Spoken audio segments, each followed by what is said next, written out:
do it. Hello, lovely people. Welcome back to the Distinct and Jovial podcast. My name is Dom. Am I going to get interrupted this time? No, I am not, because today we have a slightly more sensible guest. But first, I shall introduce my my wonderful co-founder, Jerry.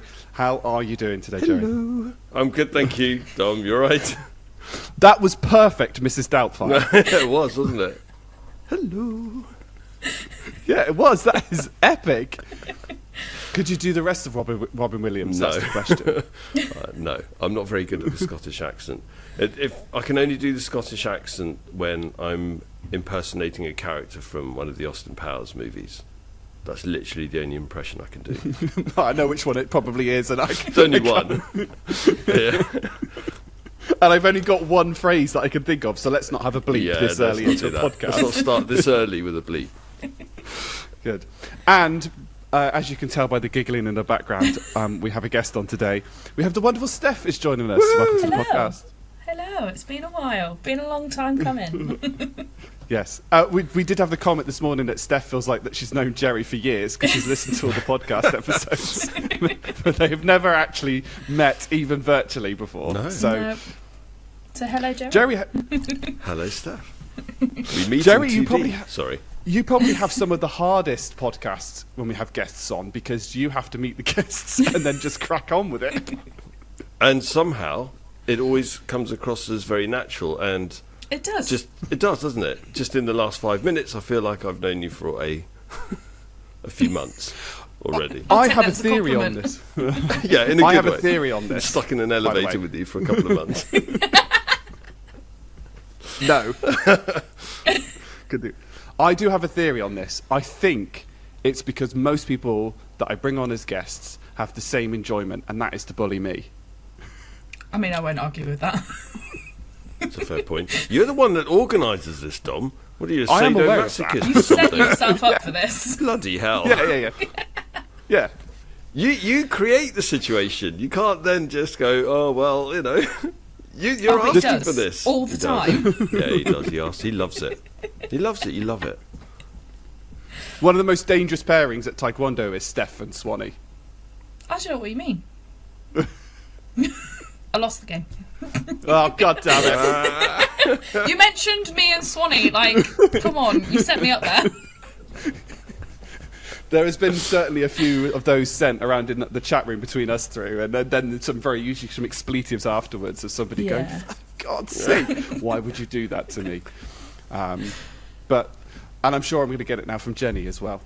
Jenny is Okay. going to give you some curses on that one. It's episode number 45. It is the 8th of February. We're recording this very early because Steph's calendar is the most busy of anyone that I've ever known. Yeah, thanks, Yeah. Steph, because I didn't even realise. I was like, well, we only recorded the last podcast about like what feels like 3 days ago, and then Dom's like, yeah, the podcast recording is tomorrow. This is when I messaged yesterday. So I said, oh, we're going to Yeah, my catch up bad. tomorrow. No, that's absolutely fine. Like panic mode. Oh, right, okay, yes, tomorrow. Yes. I think you might have a free weekend next weekend, but I think it's me that's busy next weekend. It probably isn't free now. You've probably booked something. I can't think. It's Valentine's weekend, isn't it? We don't It is true. really do anything for Valentine's. I don't think I'm doing anything. Just like unheard of. I'd have to It's double check mad. my calendar, but I don't think I'm doing anything. But something might get organised during the week for you to do something. Yeah, probably. So okay. Yeah.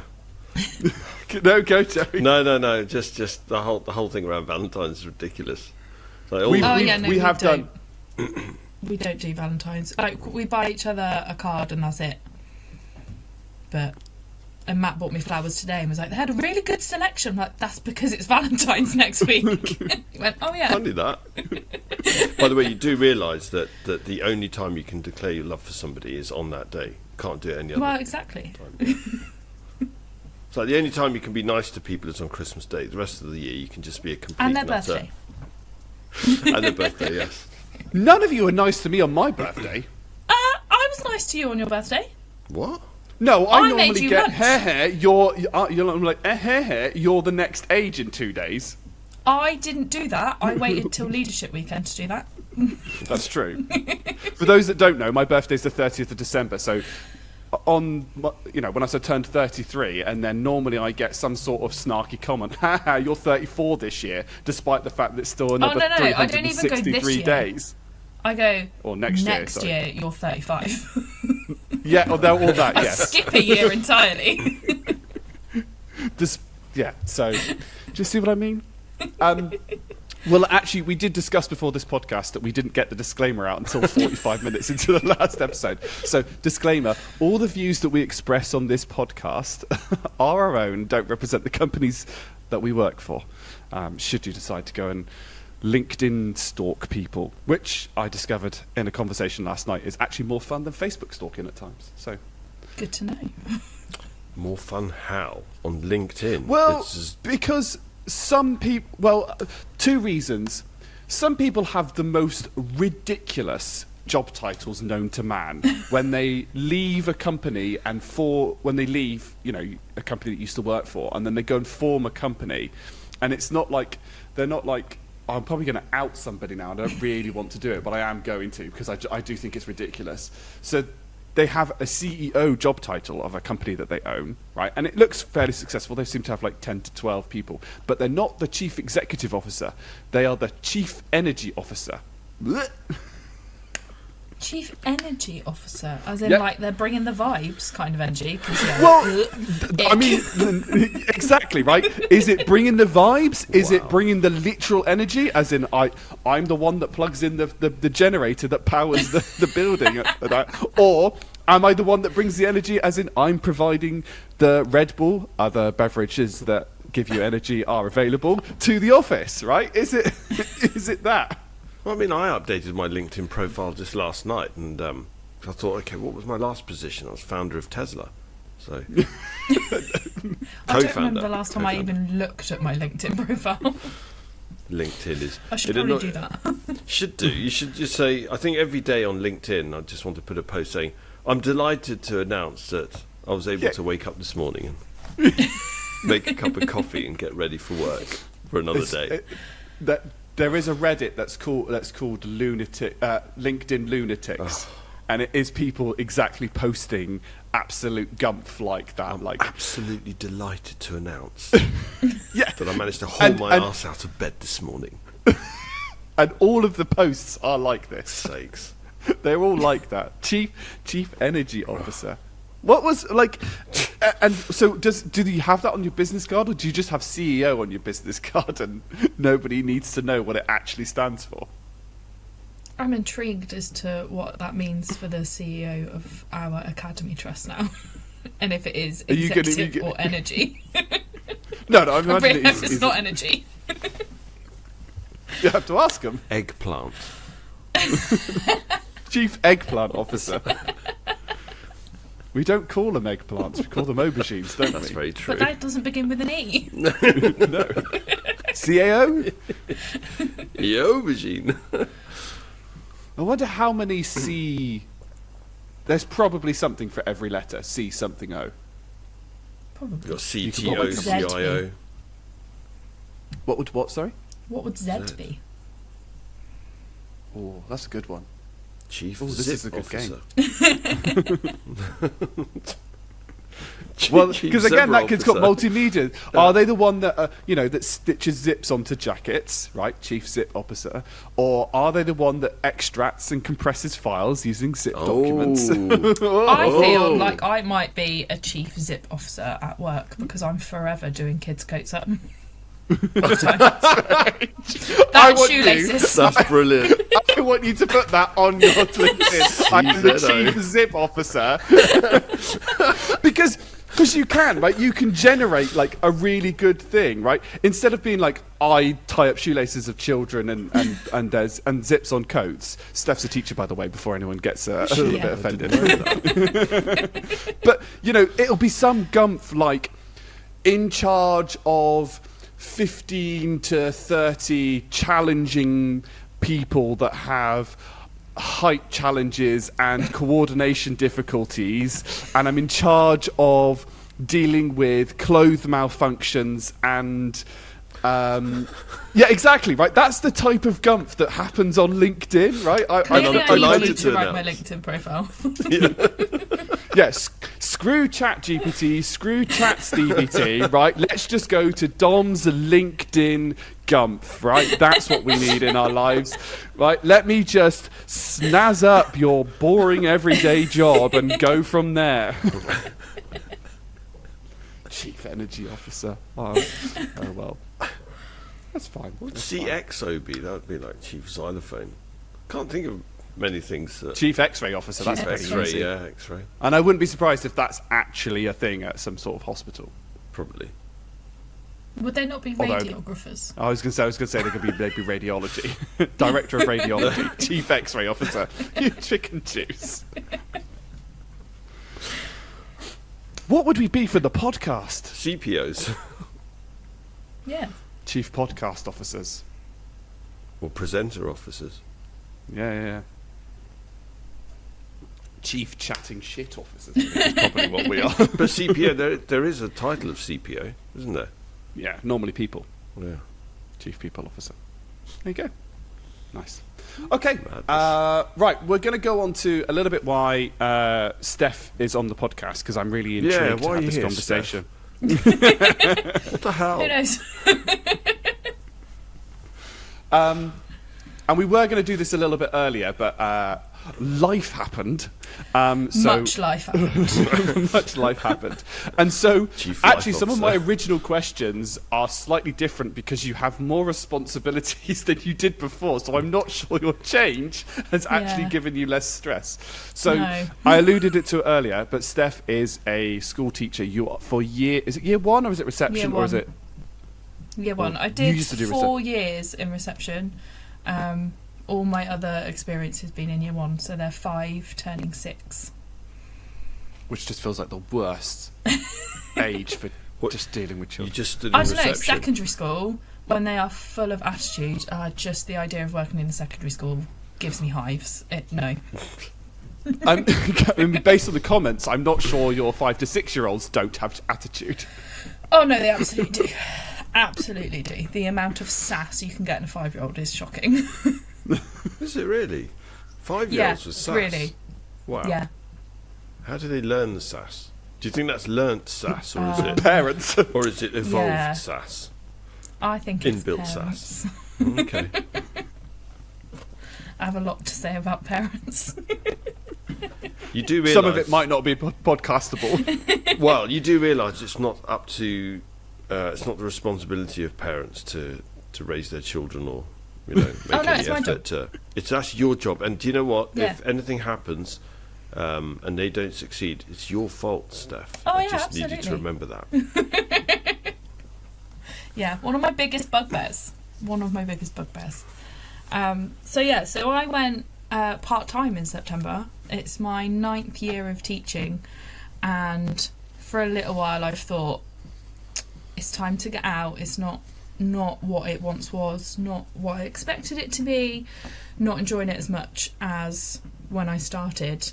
And I've probably first had that thought in the year 2019 going into 2020, and then COVID happened. So I kind of went part-time then anyway.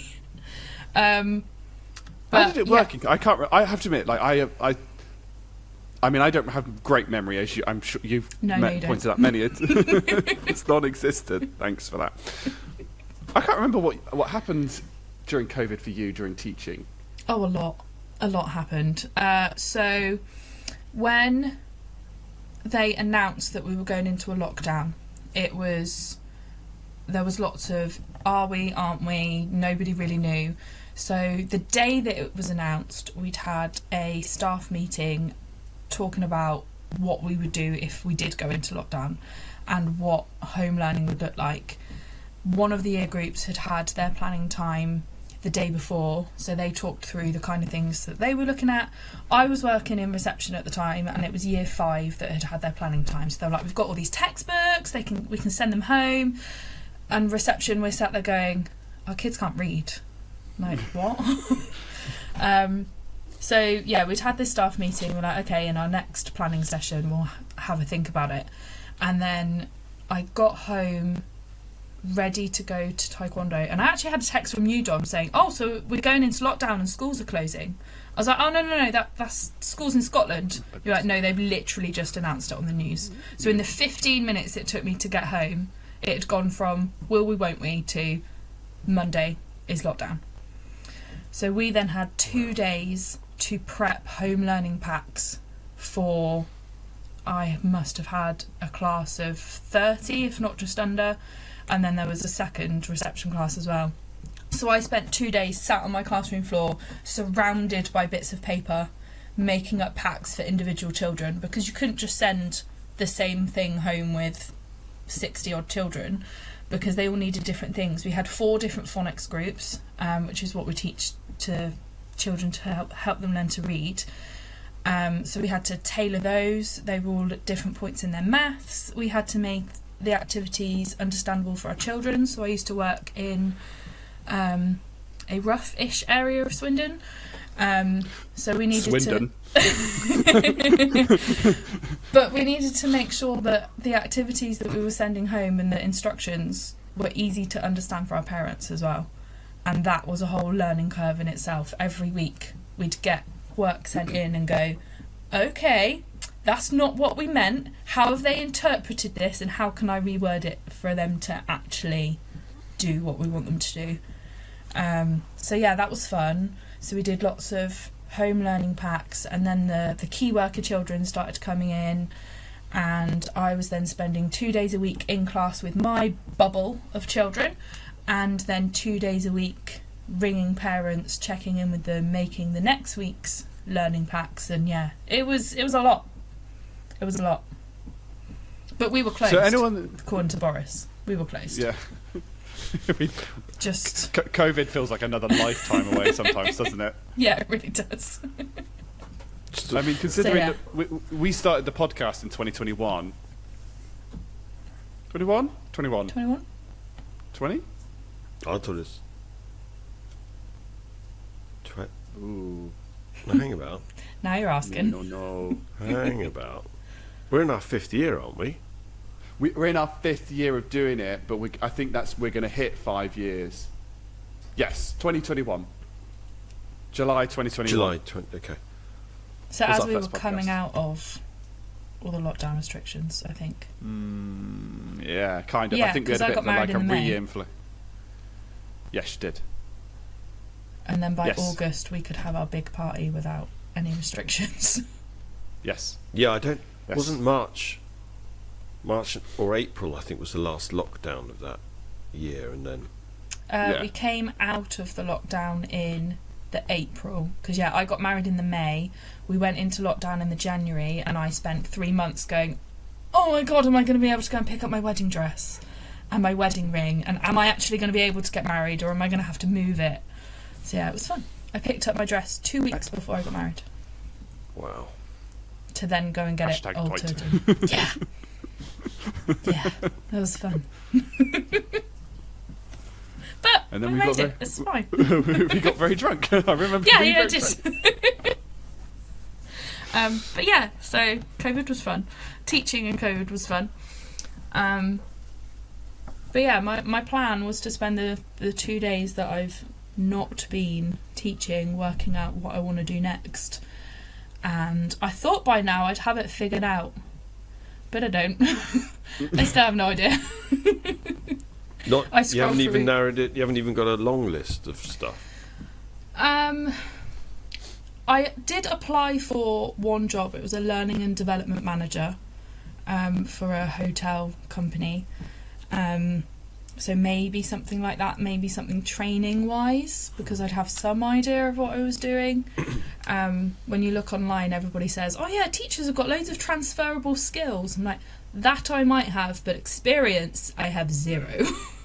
I have been a teacher since I was 23, 24.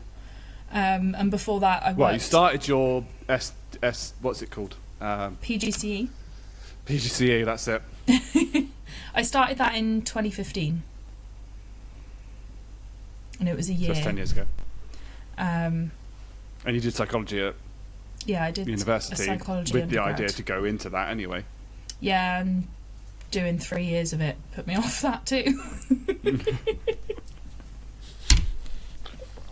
So yeah, still don't really have a plan. I scroll through Indeed job emails every day, and like I've saved a few, but as Dom alluded to, I have got now more responsibilities in my life than I did back in September. So I tend to save them, and then that's where they stay until they're not open anymore, and then they disappear. That's also because Steph has the world's busiest social life known to man, but... That too. It has been less so since I've been part-time because I can't afford the life that I used to... the social life I used to have. Yeah, but why not? If you can do it, do it. Yeah, exactly. And like sometimes we go, do you know what? We just need to have a weekend at home and have a weekend off. And even then we end up like going out for a walk or going and visiting like a National Trust place or whatever. So even then we're not sat at home doing nothing. We don't do that very often at all. I think my husband would go insane, bless him. He's like a dog, he needs a daily walk. He needs a good like 10, He's like a golden 15 retriever. kilometres. Or when you get back, does he like curl up on the floor, so next to your feet, fall asleep? On the Whilst you sofa give with a him book. fuss. You give him a treat first. You've got to give him a treat when you get Oh, back. absolutely. And then, If I didn't give him a treat, he would probably bite my hand off. You He need is to make very him sit food first. orientated. Well, you need to make him sit first. He needs to understand I will do that. that you're the one From in now on, control right, of Matt, the food. sit. Now you can have your treat. No, sit. No, sit. No, sit. Sit. Sit. Sit. Good boy. He's going to be in the other room going, what are they talking What? about? Why am I being told to sit? I wonder if he's like standing, but then he just sat, like a reflex action. He's just sat down Okay. going, what am I doing? Why? Where's my treat? On a belly rub.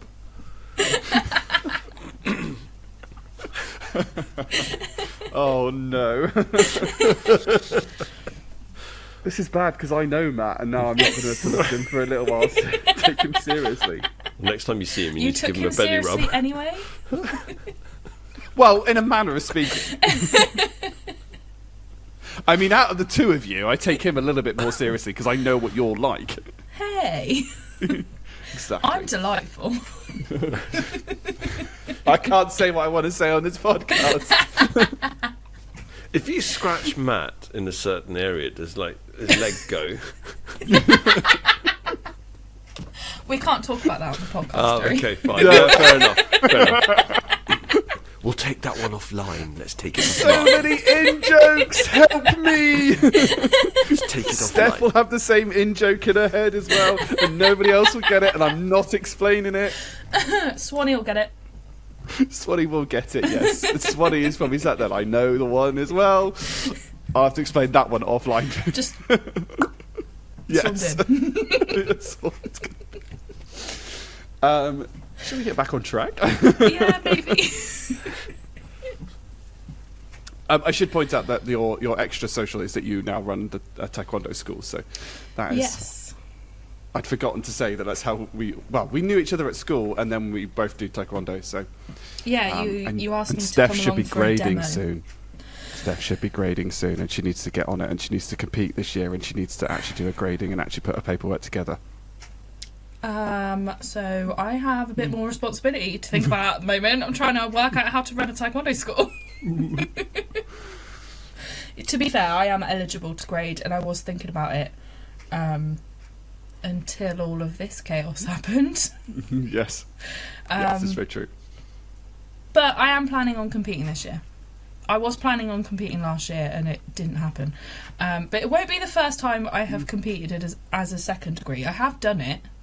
It was just like 2 years ago. We said we are going to bring Jerry to a tournament and just wander around with a couple of microphones and just give that Jerry just to witness You're going to the let me chaos. loose on a tournament. Yeah. Yeah, you can come and sit on the top table with me and Master Gale and ask him what he wants to Yeah. be doing other than being there running the tournament. Brilliant. And I'm going to ask like random questions as well, Absolutely. and blind He'd love rate. it. and all sorts of other things. I can see Jerry and Master Rowe as well. That would be Oh, quite gosh. interesting. I love Master Rowe. Every time I see him, he tells me to remind Matt that he's punching. Every time. He's like, how's that husband of yours? I hope he's looking after you. I'm like, always. Because if he didn't, he knows that you'd be after him. Master Rowe, how tall do you reckon Master Rowe is? He must be 6'8" plus. Yeah, 6'7", 6'8", I reckon. Wow. Well, Master L is 6'6", and he's way taller than Master L, so he must be. Yeah, maybe Yeah. 6'8". He's a big guy.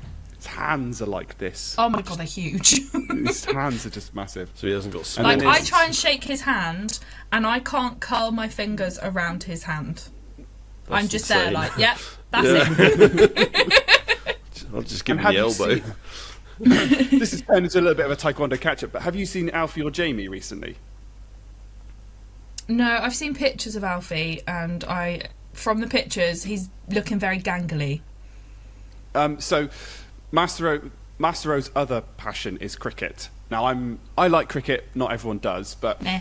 but his Alfie is in the Somerset County Cricket Club, and I think he's got to the first team now. He's definitely on the roster, and he's definitely on their social media and bits and pieces. So Alfie Ogborn, and it feels really strange because, I mean, they're now about as tall as their dad. So, you know, I remember Alfie when he was like knee high to a grasshopper type thing, and he's Yeah, just my got first tall and summer tall. camp, And- he was on my team, and Master Rowe was like, "Do you mind looking after my Alfie?" And I was like, "Okay." And he was tiny, bless him. Yeah, he was absolutely tiny. But for me to kind of witness someone through the years to grow 3 or 4 inches taller than me, and I'm a giraffe. There's no other word to put it. It's like, and I think it was the summer camp I was on my own. Jamie was there, not Alfie, and he was down the other end of the field, and he saw me and he went, Mr. White, came over, and he said, that's a great big hug. And I got there and I was expecting, I expect to hug people and not necessarily to be hugged, if that makes sense. But I got there and suddenly I was like, I'm being hugged. Oh, this is quite nice. He gave me a great big cuddle. He said, how are you? I was like, it's wonderful. What the happened? Now you know how I feel when you hug me.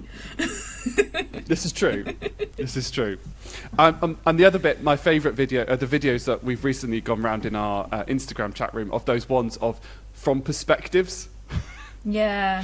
where they put the phone up at the height of their partner or friend, and then so they record it so they can see what they look like to their partner or friend from that height. And I sent one, and I sent it to Laura's in this chat room as well. And I sent it to, and I said, just think, this is why I'm not always threatened by you, because this is what I see. But on have the to remember, plus side, I never have a double chin when I look up at you. Because I'm stretching it. You might not feel threatened, but my face looks skinny, so I'm winning. So yes, those have recently been like the trending things, and it just makes me laugh when I see them, and the comments are always like, "Is this real? I look like a child. No wonder he's not scared of me." And when I'm telling them up, it's like, "Yeah, I have to admit, like," and I'll just have to start making you sit down. Right, Dom, sit. I'll give you a treat. Sit. Sit. give me a Sit. treat ever. Give you a Sit. Kinder Bueno. Dom, sit. I just think you've got me and Erin at this height. Yeah. It's not fair. Oh, Although I dear. feel like Erin is slightly more scared of me than you are. This is true. So Erin is well, it's probably your school kind of co-teacher. Well, he's the to be teacher, fair, you're the- he does the teaching, I do the admin. Because Can you love imagine Erin. it the other way around? Yeah. Even he admits admin would not be his forte. Talking to parents, not his vibe. I'm like, I've done 9 years of talking to parents. I can do that while I'm asleep. Not a problem. Unfortunately, he will never come on the podcast. So So you're the CPO. PO. people. Yeah. Chief Parent Yes. Officer. Chief Yeah, Parent yeah. Officer. Yeah, that is another role I have. Fair enough. I have many. Yeah. Chief Instructor Officer doesn't make sense. I'm trying to think No, what it Erin doesn't. would be. CAO. You're also Chief Admin Officer. That's Steph. Yeah, that is me. Every week, honestly. Never ends. But yeah, So no, we can't have Erin doing admin, bless him. Yeah. Not strictly his fault, so to speak, but there we No. go. No, and he hands up would go, that is not my forte. Let me do literally anything else. He's dyslexic and dyspraxic. He's got not a hope in hell in No. pulling things together. Well, literally anything else. So he could be CTO, CTO? Chief Toilet Officer. You could say to him, No. listen, by the way, we've got a severe blockage in trap 2. Here's a wire coat hanger. Go and sort that The out. irony being It's either is that that or admin. he's a tree inspector, so he would be. He is So he is a CTO. He's a chief tree Wow, officer. he's a But I've got to be nice to him because when I buy a house, I'm going to need him to come and do some landscaping for me. So Yeah. So he's also a CLO. I have to be nice to him because he does all the teaching. yeah, He He's a teaches all the COO. juniors. COO. Outdoor. I was thinking yeah, Chief Landscaping. outdoor officer. I was thinking Yeah, Chief Chief Landscaping Officer. So it's- CLO, COO. There you go, Aaron. If you ever listen to this podcast, I know you don't listen to the podcast 'cause it's not your thing. But you are chief outdoor officer. Outdoor Officer. That is true. Aaron is only ever found outdoors. Yeah. His happy place.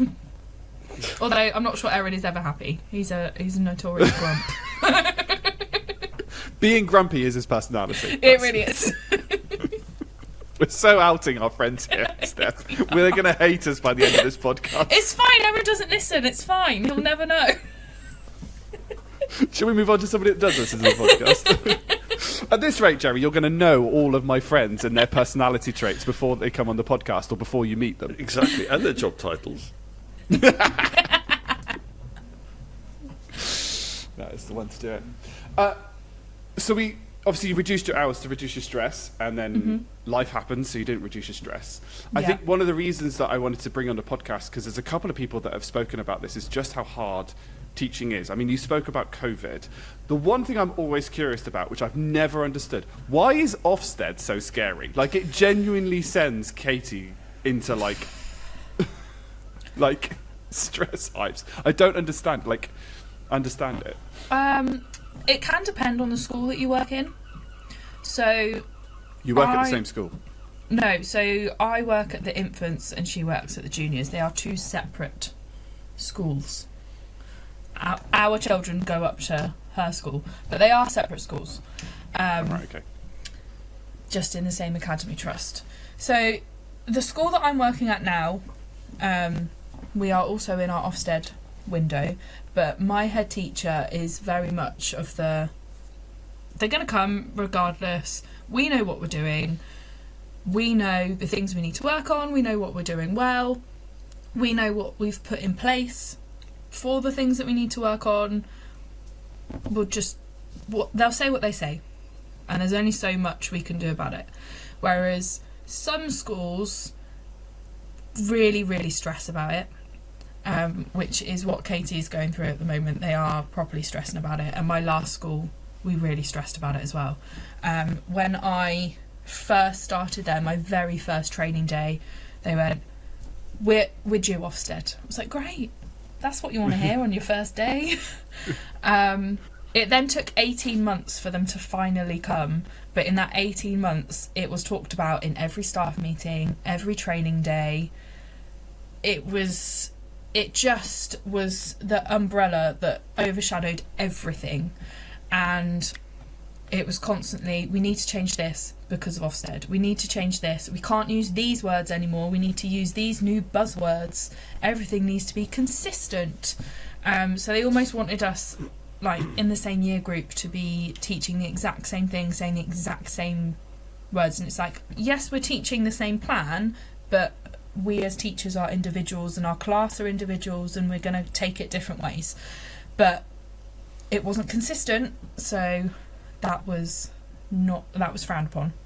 Frowned upon by the head teacher, or frowned upon by Ofsted? Head teacher, because she was so stressed about it. Okay. And then our first inspection, we had a brand new inspector who wasn't very confident, and you used to get rated on 5 areas, and your overall rating, like average, across those 5 areas was then your rating. So we scored good in 3 areas and requires improvement in 2 areas. So in theory, on paper, we should have been marked as good, but because one of the requires improvement areas was our attainment, so how well the children do at the end of the year, that wasn't good for our school. They said, well, it can't be good then, because your children aren't meeting where That they doesn't should make be at the end of the sense. year. I'm aware. So the inspector really wanted to give us good, but because she was brand new and she knew that if you were requires improvement in attainment, it was supposed to then lower everything else. She rang quality control, and quality control said, well, no, they need to be requires improvement. So we then spent 2 years getting lots of extra support. So we were constantly having like a school improvement person coming in and doing mock steads. So we were having mock inspections every 6 months to train us up and make sure that we were ready and be able to talk about all the things that we've been working on. And then when we finally got re-inspected, it was just coming out of COVID. It was that April 2021, and we finally got our good, and the relief on our head teacher was insane. We actually, the week that we had Ofsted, at the end of that week, we had our Christmas party. We delayed it because of COVID, and at every other Christmas party I've been to, our head teacher she'd sit and she'd drink a couple of glasses of red wine, and then she'd go, I'm going home so that you guys can all have fun and aren't worried about me being here. This one, she was doing shots, she did the dirty dancing lift with one of the TAs, she fell on the floor because of that. Honestly, it was like she was a completely different woman. And schools get so het up about the rating and how it's going to affect them as a school. And you can get some really lovely inspectors. The second inspector that we had was absolutely lovely. We had a meeting at the beginning of the day, and he was like, I'm on your side, I want you guys to do well, just show me what you can do, I believe in you. Whereas I've heard stories about other Ofsted inspectors that it's like they are trying to pick you apart and they are searching for the faults. But it sounds like it's like a driving test where you learn to pass the test. You don't actually learn how to drive. Does that make sense? Like, you learn to pass Ofsted. It doesn't really have that much bearing on the way that you teach children, because it doesn't sound like the Ofsted kind of criteria really matches what children need. No, and there's like, they do look at things like safeguarding and what you put in place for disadvantaged children. And my current school, we have recently made a load of changes for our disadvantaged children. Not because Ofsted are coming, but we recognised that we weren't doing as much as we could for those children, and have put all of these things in place. And because of that, we can now turn around to Ofsted and say, this is what we do for our disadvantaged children. But with my current head teacher, it's very much, we're doing it for the children, and Ofsted are a second thought. Whereas I've been in a school where it was, no, we need to do it for Ofsted. And it was very Ofsted driven rather than child driven. Which feels kind of very, very backwards, but that's just my opinion, and I don't know what I'm talking about. So No, it is very backwards. It should all be for the children, but Ofsted have a reputation of not being for the children. And their argument is that they are, but... I'm going to go... So I'm obviously always the silly element of all of this, so I'm going to go out on a limb here. Okay, that's just a bit of a disclaimer there before I come out with my stupid question. I'm going to go out on a limb here. But do you think going through that whole period of that 18 months of preparation for that Ofsted inspection was worth it just to see the head teacher literally like breakdancing, absolutely paralytic, like doing the worm. Just like wanted to start fights. I wish you'd done the worm. Yeah, that would be good. Was it worth it just to see that?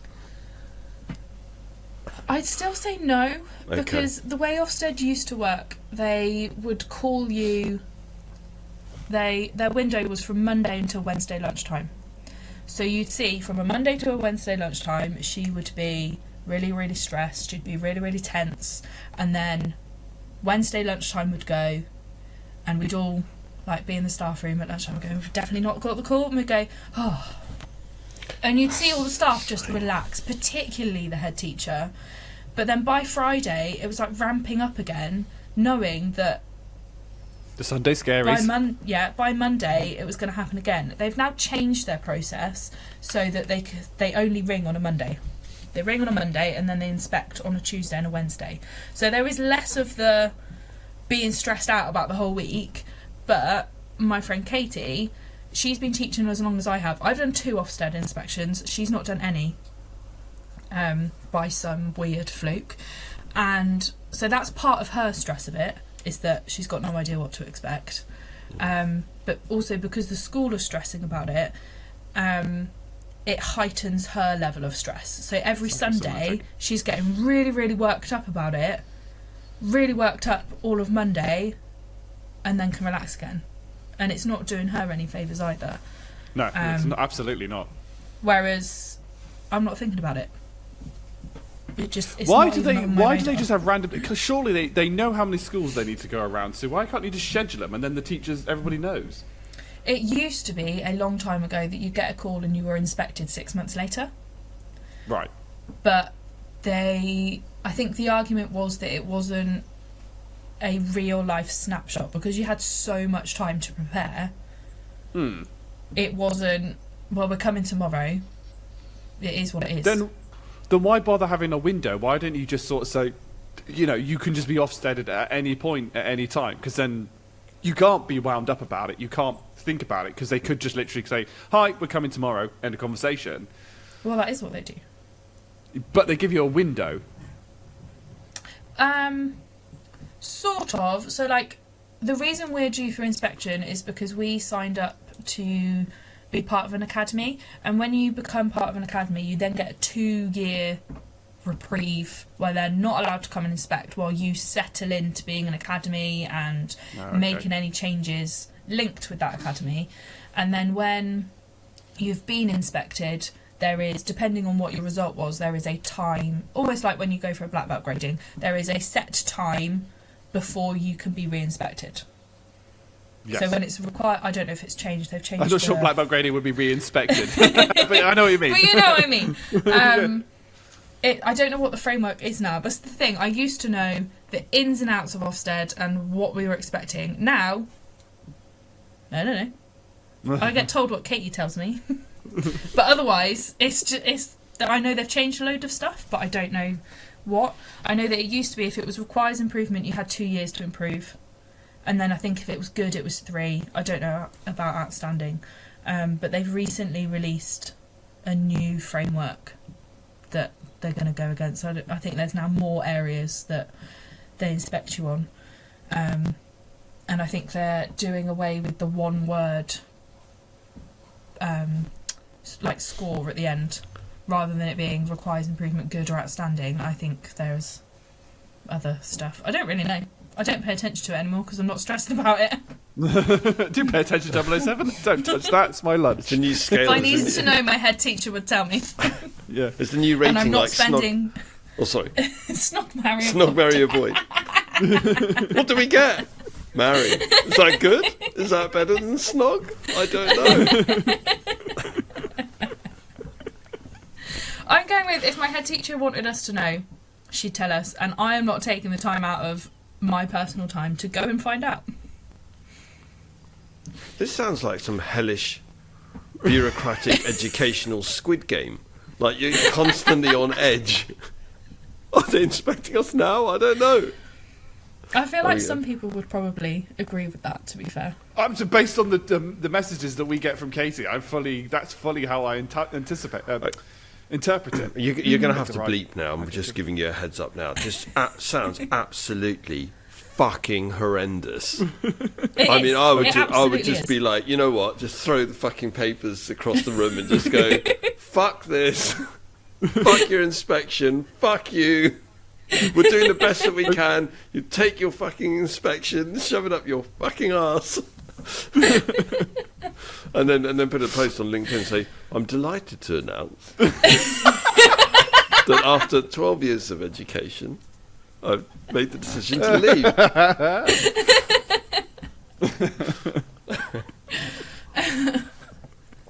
But that Jesus. gif of Sheldon Cooper, where he just goes like that with the papers.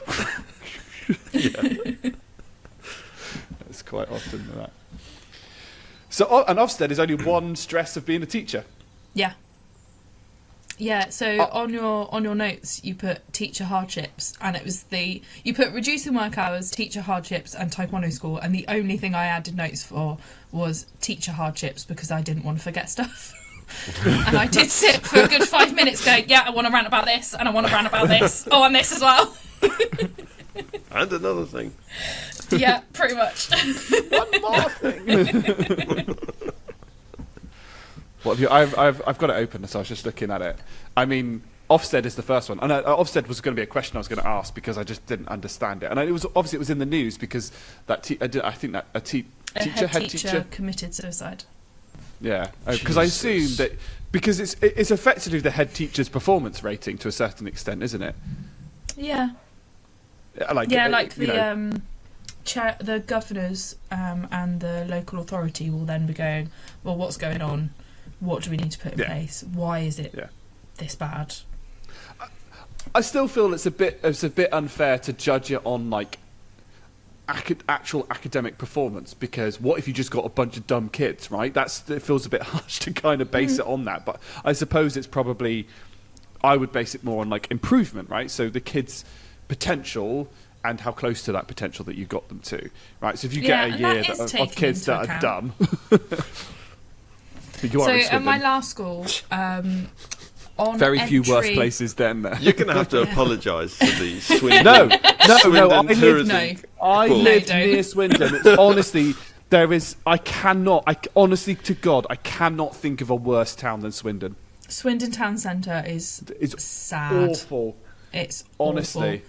I never go there because I don't. We live in Swindon, but we live in a nice green area of Swindon.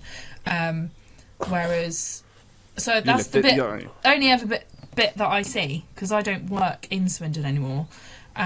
Whereas Matt, he relies on public transport, so he has to go into the town centre to get to work, and he's like, it's awful. There's empty shops. It's dirty. It's run down.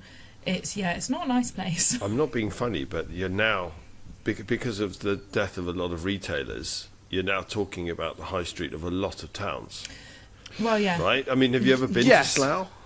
I used to live... Slough? I used to live up the road. No, 100%. I've been to Slough recently, Right. and I reckon that Slough is nowhere near as bad as Swindon. Come on. Hands down. No, hands okay, down. you're going to have to bleep this again. bad. Fuck off. No. Slough is way up there. Genuinely, right? And I live in a pretty deprived town as well, right? So I live in Yeovil, which is like the stuff that's in Yeovil and the funds that Yeovil get are not significant because what is in Yeovil, right? Name something that's in Yeovil. There's nothing. Yeovil Rugby Absolutely. Club? No, I don't think we have one. We have a football club. I don't think we actually have. There is a rugby club. When I there drive, must be to some sort of the beep office, Yeah. I thought I just might as well be now. I see it on the right hand side. Because I would then before one up, by the way. You said it. Yeah, that's true. I'm treading carefully. Yeah, I'm treading very carefully. I learnt my lesson. So and they're doing a revamp now. Don't get me wrong. Yeovil Town Centre has the same problem, right? There are empty shops everywhere, but Yeovil has just done a bit of a revamp of their central town square. You can go and have a look at it on the Somerset Live News, and it actually looks quite pretty. And there is, I think there's stuff you can do, like the high street is dying because people don't go to the high street. So I'm not keen, we are diversifying a little bit on my rant here, but I'm not keen on being like, we need to revitalise the high street by bringing shops back. No, like, it's the same about the meeting that myself and Jerry used to do. People have already voted with their feet. There's no point trying to resurrect something if people have already voted with their feet.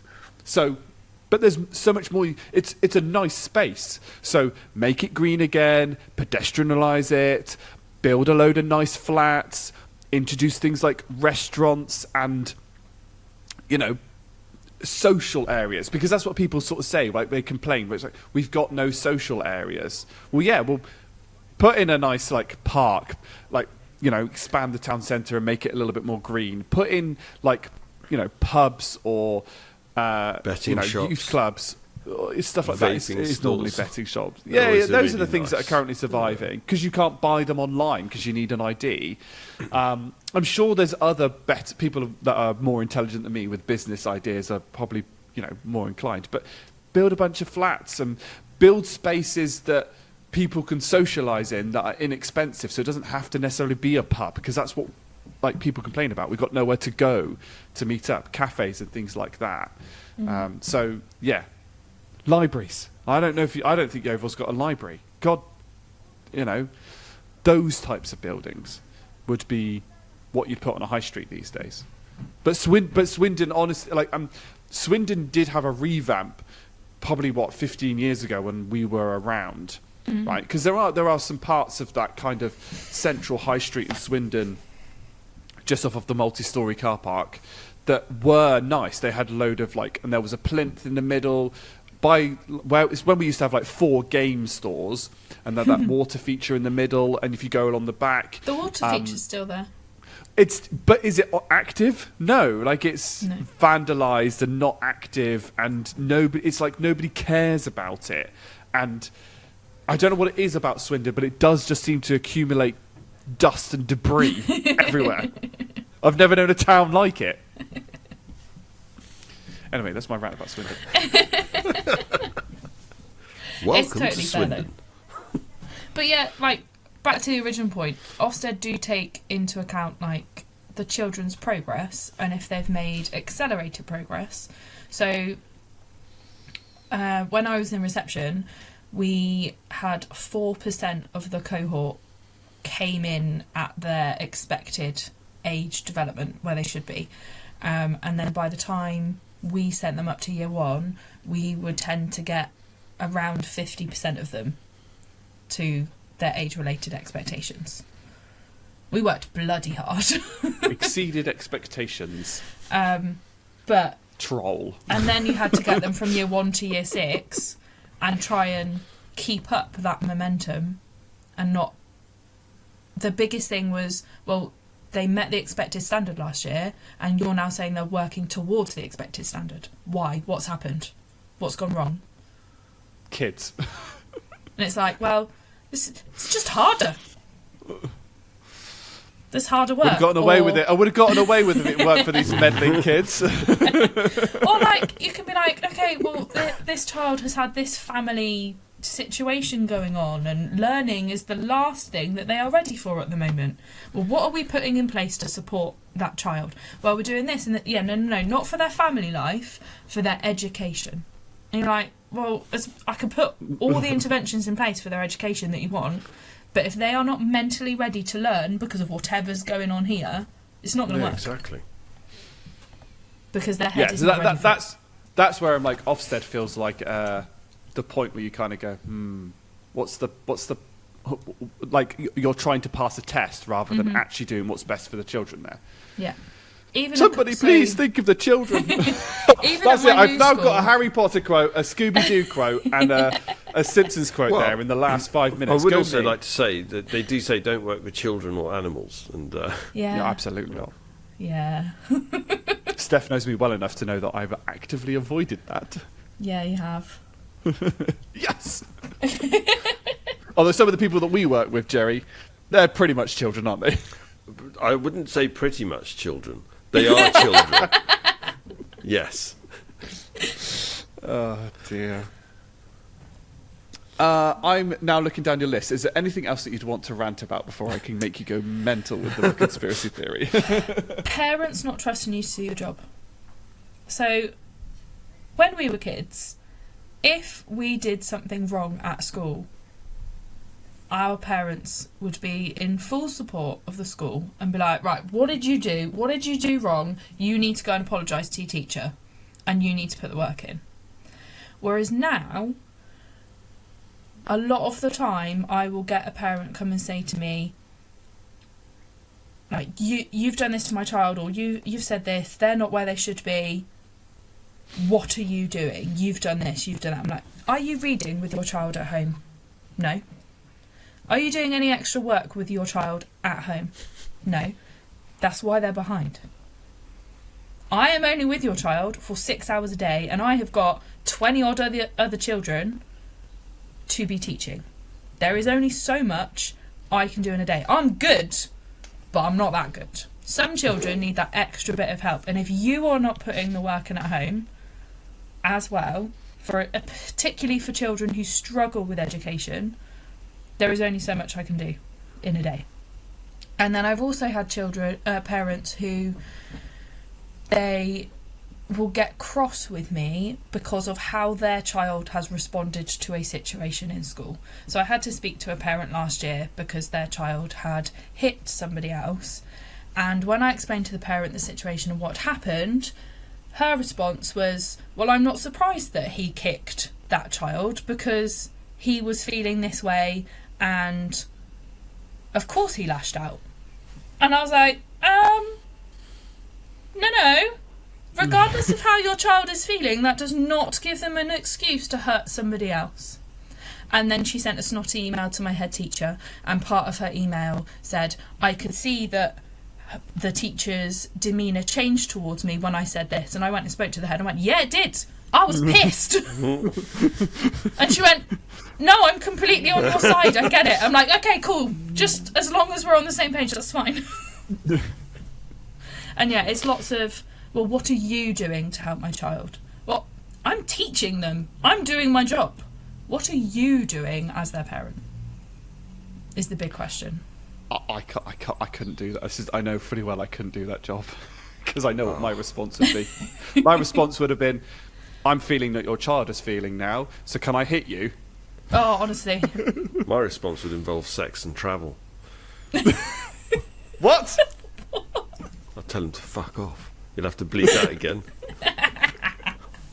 I don't know if you noticed in the last podcast, I didn't bleep any of them, and I realised that that's I swore the most. I bleep Hooper's one because he is excessive. Yeah, true. 132 in 2 hours 40 minutes, Hooper. Wow, Really? that's impressive. Yes. Oh my god. Even Nevade was only under what was Nevade's? Because it was written down. 70 something, wasn't it? Yeah, it was in the 70s. I think it's just under 80. Can you imagine when we get Hoops You know and Hooper will be ChatGPT going, together? yes. Yeah, he will be. Hooper will be proud of that and will try and top it next yeah. time. He'll take that as a win, definitely. Yeah, you will. But I had to bleep like almost twice as many because he kept mentioning the company that we work for. So. You don't have That to worry is about what that I'm with going me. to do. I self-bleep Maybe now. I just need a continuous bleep, don't I, for when we've got Chat Stevie T Yeah. and Hooper on. Why do I do this to myself?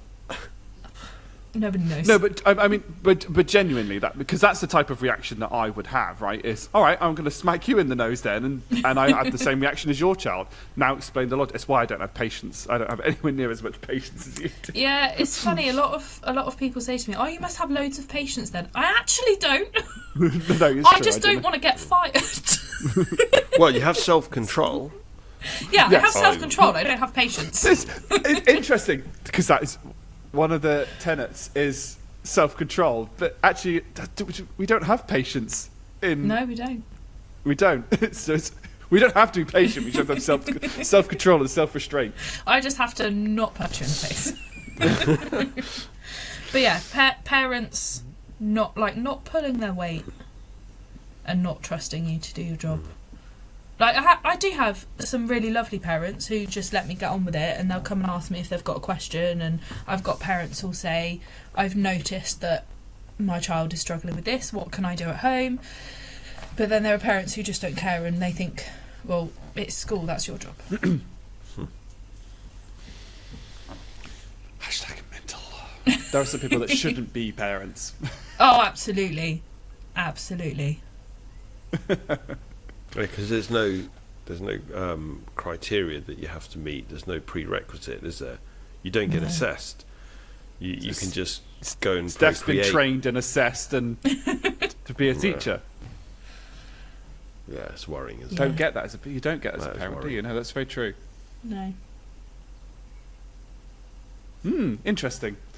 I mean, we could spend hours, I'm sure, ranting on it, but I'm now going to make you mad because I'm going to go into the conspiracy theory, and I'm going to make all my friends right. So, this is to me, it's 100% a complete conspiracy theory. But I've just written down the full moon makes children crazy. I'm like, it's 100% psychosomatic, and it's not an actual thing. But Steph, go. It is a thing. So, and my argument for this is particularly the last full moon. I think I remember saying to you, I was like, the kids were just insane today. I don't know what's got into them. And then I went and taught the little ones at Taekwondo, and the assistant instructor that I work with, we were both like, oh my God, they're wild. Like, what is going on? And then the next morning, I went for a walk before work, and it was still dark, and I was like, fucking full moon. And I looked, and the full moon was on the Monday. I was like, that's why. It sends kids mental. I didn't know it was a full moon, so it's not psychosomatic, because I had no idea. It's psychosomatic. And sometimes I find out that it's a full moon in advance, and I'm like, oh God, this day's going to be crap. And sometimes it's not. Sometimes they're fine. See, it's But just a lot it's of the completely time, random. It's It coincidence. sends them mental. No, it sends them mental. And I have a friend who is a psychiatric nurse, and even she says that it makes their patients crazy as well. She can always tell with her psychiatric patients when it's a full moon, because they're worse. And Dom, this does go back thousands of years. Thank you, Jerry. It does. It does. That's where the whole the folklore, like all the fables of the whole thing around werewolves, goes back to Greek mythology. And the term lunatic. Lunatic, Luna, yeah. moon. Yeah. The reason why I don't get on board with it as much is because it doesn't affect me personally. I have no idea about the moon cycle or whatever and like that, and I don't feel Go any and difference teach some between children on a full moon and tell me it doesn't make them crazy. No, hang on, bear with me. But I mean, we have this conversation, and you go, "Oh, it was fucking windy today, so therefore the children were crazy," or "It was raining, riles therefore them. therefore the children are crazy." So I have an alternative theory. Children are crazy, right? Well, yeah. There's no, doesn't matter whether the moon is in eclipse or full, or whether there's wind going across, whether it's raining sideways, whether it's brilliant sunshine. Children are crazy, which is why I have the rule: don't work with children and don't work with animals. Because children are crazy and you don't know what they're going to do, and they're unpredictable, and they scare the shit out of me, and they're gross and snotty, and animals have a mind I of will their not own, argue and they that generally and they generally have like come and surprise you with like different bits and pieces. They're unpredictable, so it's why I don't get on board with the full moon theory. Is because I just think children are crazy all the time, and No, then every now and then children you can go, be lovely. "Oh, Particularly teaching little pumas, because they want to be there and they enjoy Taekwondo. They are 9 times out of 10 absolutely lush. You might have like 2 that like sort of like wind each other up, and you have to go, right, let's rein it in a bit, and they're fine generally. But particularly the last full moon, they were running around screaming, they weren't listening, and I was like, what is going on? And I even looked at the parents and I was like, this isn't normal, right? They're crazier today. And even the parents were sat there like, I'm really sorry, I don't know what's going on today. What day was that actually? What date was that? Full moon. I think it was the 13th of January, maybe. Isn't that a Friday? no, there's a Monday." Let's Yeah, have a look. 13th of January was a Monday. See, I even know the day. I remember it. Wow. I'm just looking back at my calendar going, how many viewings have I done? Jesus. Yeah, it was a full moon on January 13th. So, to Jerry, you are you're the mediator in the middle now. I'm the meat in the sandwich. Me and Steph would make a pretty sandwich, to be honest. Thanks. I was more referring to me more than anything. So, I have to say that there is something to it, though. Just because. God damn it! No, because it's something that goes back. I mean, look, the whole concept of a werewolf is literally just based on like people changing. I brought up some stats, not stats, but facts are not even facts. They're just kind of like whatever you'd call Tidbits. them. Yeah, like little snippets, things about. So there's loads of stuff. Here we go. Some cultures believed that children who behaved badly would be turned into werewolves by witches, but there was something in here about. I can't find. You know when you're looking for something and you can't find it, but basically it was to do. Yeah, no pressure at all. They said it was either you turn into a werewolf because of a curse or because of the full moon. And werewolf legends date back to ancient Greece and Rome, as well as medieval Europe. But the whole thing around the word lunatic is based on the moon. And yeah, it was noted. It was also noted in asylums and prisons and stuff as well. I do like etymology, to be fair. I think it's etymology. That study of words. So that reminds me of my dad joke. Go for it. I think I've said this before on the podcast, but I'll repeat it again anyway. Do you know the people that people that don't know the difference between etymology and entomology bugs me in ways I can't even put into words. That's awful. Get in the bin. I'm really annoyed now because I have just looked up the etymology of lunatic, and it does come from the Old French lunatique, from the late Latin lunaticius, from the Latin lunar mood, from the belief that changes the mood causes intermittent insanity. That's really annoying because that's the first convincing argument that I've ever had. Other than your friend who works with children. Rude. Yeah, we won't take your word for it. No, of course not. It's you and Katie, right? I'm your best friend. I'm bound to be suspicious of anything that you tell me because you spend 90% of your life winding me up. Okay, so here we go. Here's more stuff that's coming up here, hot off the press. There does seem to be a link I between have new love for you, Jerry. Oh, well, there you go. Thank you. But no, I've known this. I've read it in a couple of books around the effects of the moon on not just on the obvious Earth cycles and things like tides and what have you, but it says here there does seem to be a link between the phases of the moon and changes in symptoms of bipolar disorder. There's also some evidence that a full moon can lead to less deep sleep and a delay in entering into REM sleep. And also, in addition, some studies have shown a slight change in cardiovascular conditions during a full moon. So, I mean, so that's when you go to the science, right? So if you get a bit nerdy about the science, basically because, I mean, when were curtains invented, I suppose, is the question, isn't it, right? So, or when were houses invented? And in that sense, then... Curtains were invented before houses, by the way, that's a fact. They were invented before windows. That's also a fact. Sorry, Dom. Go ahead. That I can well, no, because was it a window or was it just a hole in the wall? When does it become a window and when does it become a hole in the wall? When you have glass. Yeah, exactly. Anyway, so it's not, for me, it's not strictly that the moon specifically calls the lunacy on the science. generally, obviously, in slightly olden times, when you slept outdoors or you didn't have street lamps and stuff like that, and you didn't have an alarm clock, your sleep cycles were based upon literally the rising and the setting of the sun. And if you suddenly got a bright moon that's reflecting the sun at the earth, you're going to get less sleep.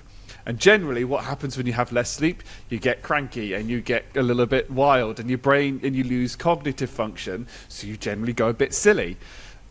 So it's... Yeah, but how would studies now have that finding? We're not sleeping outside now. No, this is true. Well, no, and this is why I'd argue that children are probably getting worse, is because we're just blue light and screens and stuff like that. So I don't think there is a direct, it's a full moon, therefore the children are crazy. I think it's like full moon, not good enough curtains that block out the full moon's bright light in the children's bedrooms, therefore they're a bit more cranky, therefore they're crazy. So yes, I shall use science to beat the etymology. Excellent. By the way, here's something. Also very You're impressed still with not going to myself, convince me otherwise. No, no. Here's another fact, which I had no idea when I was reading up about werewolves. Werewolves are not to be confused with werecats. Did you know that there was such a thing as werecats? No. There you go. Well, werewolves must be along the dog side of things, Yes. and werecats must be against the cat. Thank you, Dom. And I would never have made that Well connection done. without your help and support. no, I'm just I like, never connected those dots. but I've never even heard of a werecat. I'm just trying No, I've never heard of a werecat. Question. They're confused. Well, I change every full moon. I change. Do you become less hairy? Yes, I do. I still howl at the moon, though. Still howl. No, that's just the giant douche. Yeah, turd sandwich doesn't do that. She'd be too frightened. She would be. Bless her. Oh dear. Right.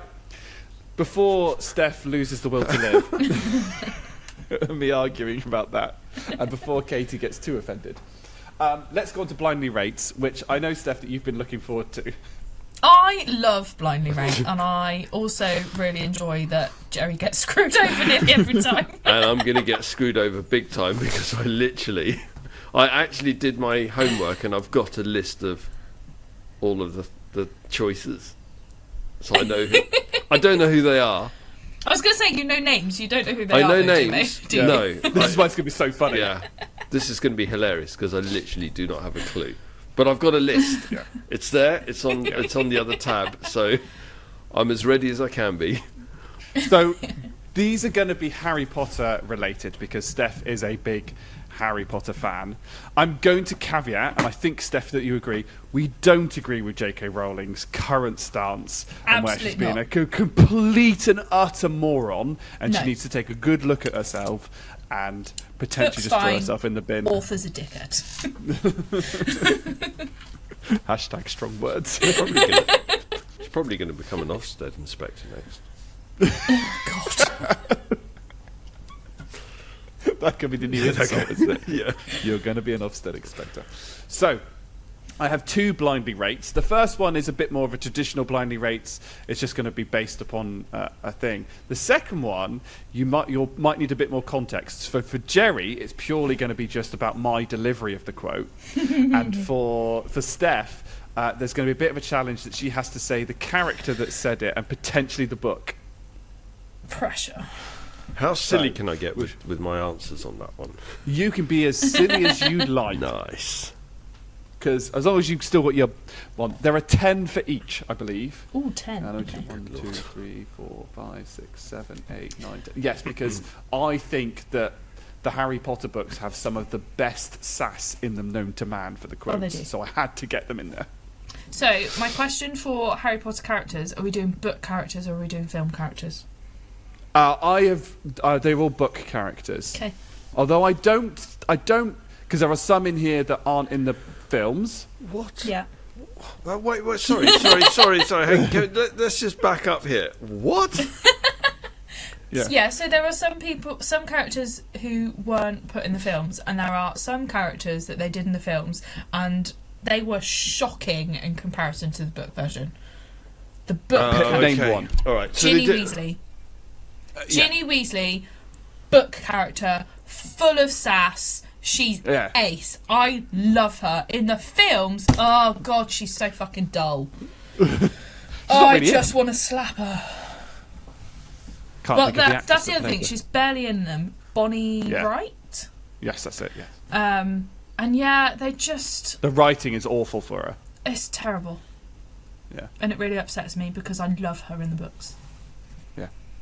Cool. Okay, so 1 to 10. We'll do 1 being top, 10 being bottom. Yep. Cool. We should start nice and easy. The first few are nice and easy, and then it gets a bit more complicated. So, first one, Hermione Granger. I'm gonna go 4. I like Hermione. I know her. I'm just gonna go 1. You're going to go 1, a nice. I'm impressed. That I know her. I know who that is. 1. Oh, God, played by, what's her name? Emma Watson. Emma Watson. Lord Voldemort. Ugh. I know him, so I'm gonna go 2. I'm gonna go 9 Ooh. because there is somebody worse than him. I don't know if they're on here. Well, they could be, so I'm leaving a space just in case. Yeah. Molly Weasley. Oh, love her. Now you're going to be in dilemmas now, Ooh. Steph. Do Because I you don't know love what I've her? got. More than Hermione. I do because of not my daughter, you bitch. It's got to be number 3. 3. This is gonna make you laugh. There's literally like a massive long list of characters, and she's not even on there. Oh, No rude. idea who the hell. Oh, poor Molly. Um, She's the Weasley clan's mum.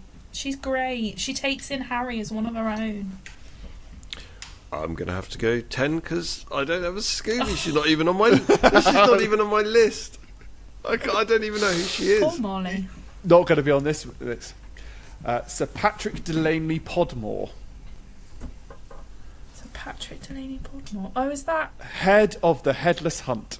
Yeah. So he's not in the films, but he is in the. Well, he is briefly in the films, but he's not announced. Oh, God, she's 8. not on my list either. 9. 8. So if they're not on your list, you're starting from that one. Yeah.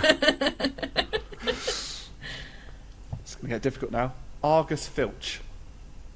No, he's an arse. Yeah, that's what I thought. Oh, sorry. What 7. did you say? You said 8, didn't you, Steph? For Sir Patrick, yeah. Yeah. 7. Yeah, he's not on my list either. And I'm going to go with Steph on this one. I'm going to say 7 because that's the lowest slot I've got at the moment. No, you've still got 8. Oh, I got 8. Oh, okay, I'll go 8 then. Yeah. I write these down now. Okay, fair enough. Is originally Norbert the Norwegian Ridgeback, but is obviously not a Norbert.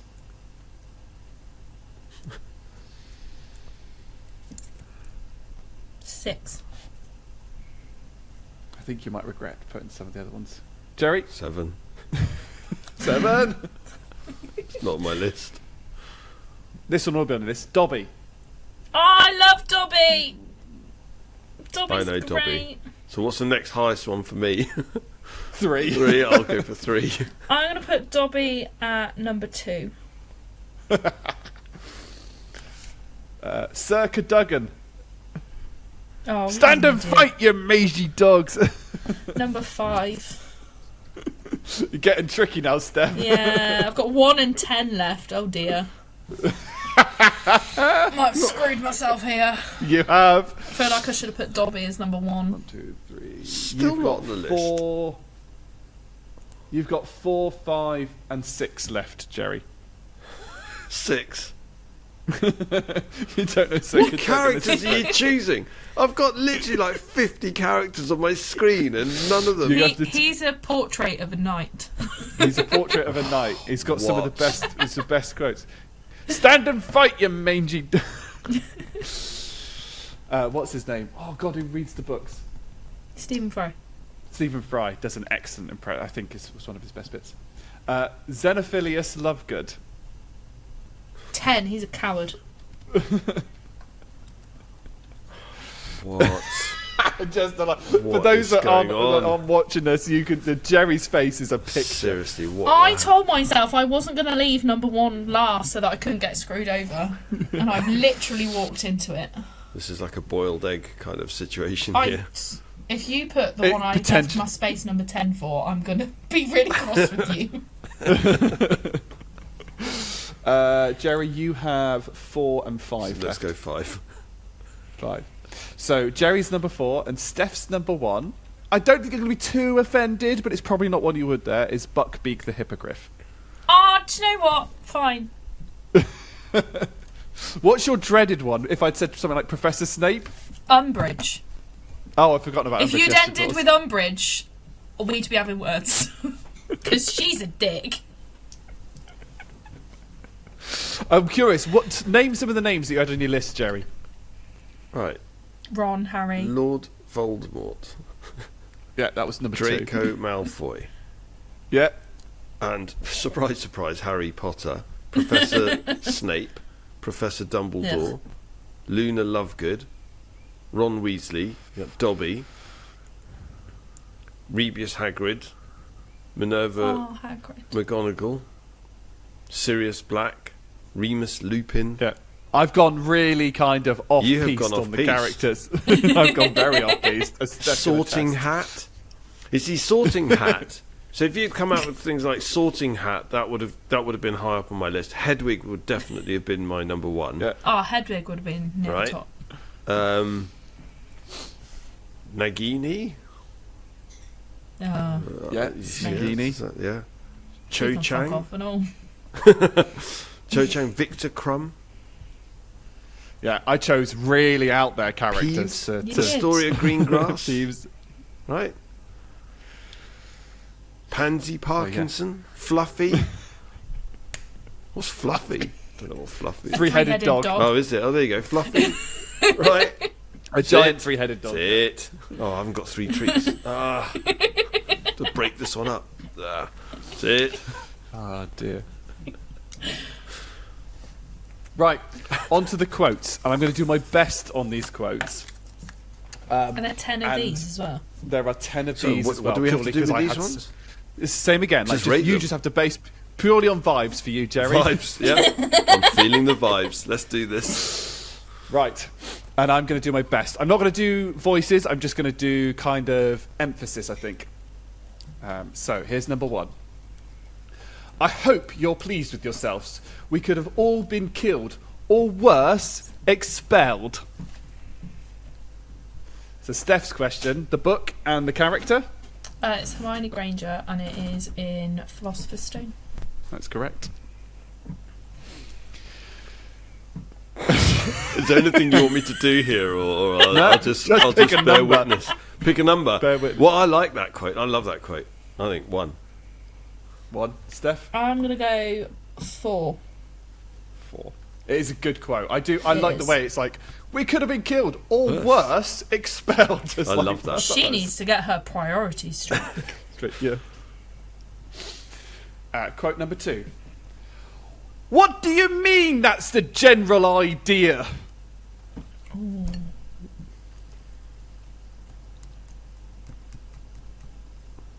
You might not get the book, but you might. You'll probably picture the scenario. Do you know what's really annoying? We've quite- only just finished rewatching the films as well. What do you mean that's the general idea? I can't remember. The preceding quote is, "Darling, it looks like you've tried to literally stitch yourself together." Is that Molly Weasley to Yes. Arthur Weasley Yes. in? Yes. So in context. I never when he quite get comes the back books. out of hospital in. But during he's in hospital. Yes. Oh, which book is that? That is Half-Blood Prince. No, it's a bit before number 5. Oh, Phoenix. Oh, of course Yeah. it is. Yeah. So the context behind this is obviously with the magic, they do their own kind of, they've got different things. And when Arthur Weasley, Molly Weasley's husband, gets attacked by a snake, and they haven't quite figured out the antidote, so, his wounds aren't healing. So one of the healers, the medics, decides to try stitches like that we would use. And Molly Weasley noticed the stitches and goes, "It looks like you've tried to sew yourself together." And then as they've walked away, they've heard from the other end of the corridor, "What do you mean that's the general idea?" As clearly Arthur's gone, "Well, yeah, that's the general idea of stitches, is to stitch you back together again." So number, Steph. 7. 7. 10. 10. Yeah, I suppose out of context. Right, quote number 3. And I'm going to caveat this is what is quoted in the books in case anyone is offended by some of the language that's used. When 2 Neptunes appear in the sky, it is a sure sign that a midget in glasses is being born. Is that Ron? That's Ron.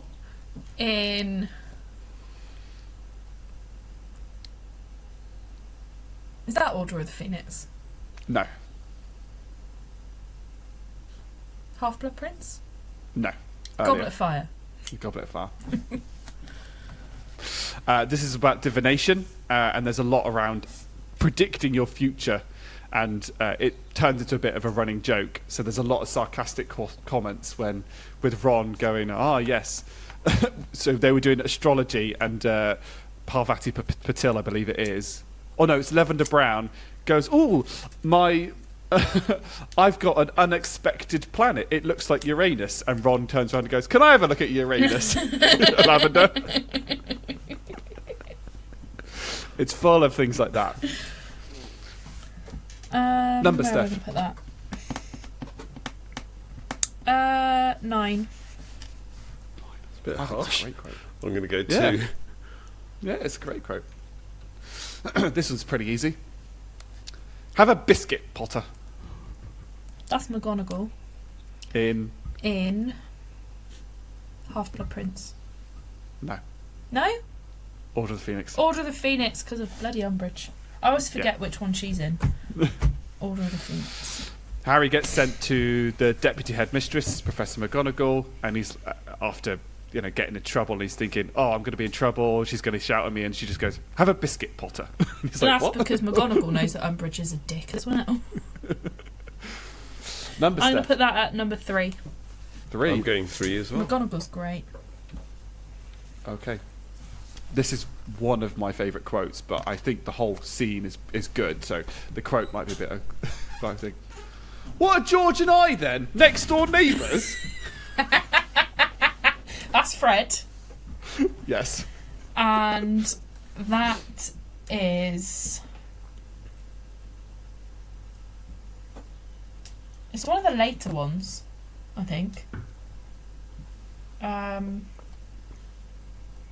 Is it Deathly Hallows? No. OWL results. For their OWL results? No, or it's Ron's? not. It's for Harry and Ron's LWL results, which is Order of when the they're about Phoenix to again. enter. When they're about No. to go into year 6. It's at the beginning of the book in year 6 Oh, yeah. because they get their OWL results. Yes. So it is. At one time, you Half-Blood didn't say Prince. Half-Blood Prince. Yeah. So they're getting their OWL results. No, it's not. No, sorry, it's not. I'm wrong. It's not OWL results. Sorry, no, it is. I've written Order of the Phoenix. I thought I'd written it wrong. No, it is Order of the Phoenix because it's when Ron is made a prefect. Prefect. Yes. Because Molly So- says that's everyone in the family. Yes. So Molly Weasley has several children and says in the thing, "Oh, Ron, that's everybody in the family." But the twins were never made prefects, who are two of and Fred turns to, "What are George and I then? Next door neighbours?" I'm going to put that at 2. Great quote. Jerry? Jerry? 4? He's just going in order. Have they been inspected by Ofsted? I don't know. Can you imagine Wow. Hogwarts Oh being my inspected by Ofsted? We need to get consistency in our wands. Quote number 6. Yeah, number 6. Yeah. Just because you've got the emotional range of a teaspoon doesn't mean we all have. That's Hermione to Ron in... It's talking about Cho when they go to the Room of Requirement. So that will be... Because they've got Dumbledore's army. Is that Half-Blood Prince? No, Dumbledore's army is Order of the Phoenix. There's a lot of Order. Fuck's sake! There's a lot of Order of the Phoenix in this. Order of the Phoenix was always my least favourite book. But it's not. It's not. It's one of my favourites because it's got so much sass in it. It's got a lot of sass, but fuck me, Harry is whiny as shit in that book. It's true. That's going as number 1, though. I love that quote. Jerry? 5. Yeah, that's the next one that you've got. You're just going in order, apart from your on 10. Wow, I wonder what it'd be like to have a difficult life.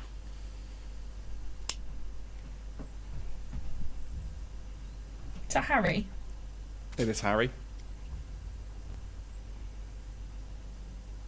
It's not bloody Order of the Phoenix again, is it? It is Order of the Phoenix, yes. Because it's when they're discussing later on in the book when Hermione says to Harry, "Stop winding up Umbridge, she'll make your life difficult." And Harry's like, "Oh wow, I wonder what it'd be like to have a difficult life." He just wants one easy year, bless him. Got to fight Voldemort for the 3rd time. Your lowest is 5, I think, Steph. Yeah, it is. 8. 8. Jerry? 6.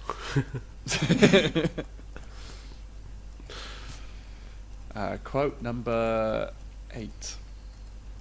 He 7. can move faster than Severus Snape confronted with shampoo. Ron? No. You are going to struggle with the character.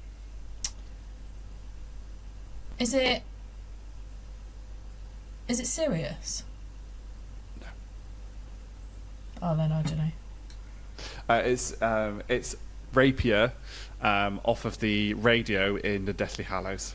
Oh God, I was never going to guess that. Jeez. I'm good at Harry Potter quotes and Harry Potter knowledge, but Jesus. He's not going to help you.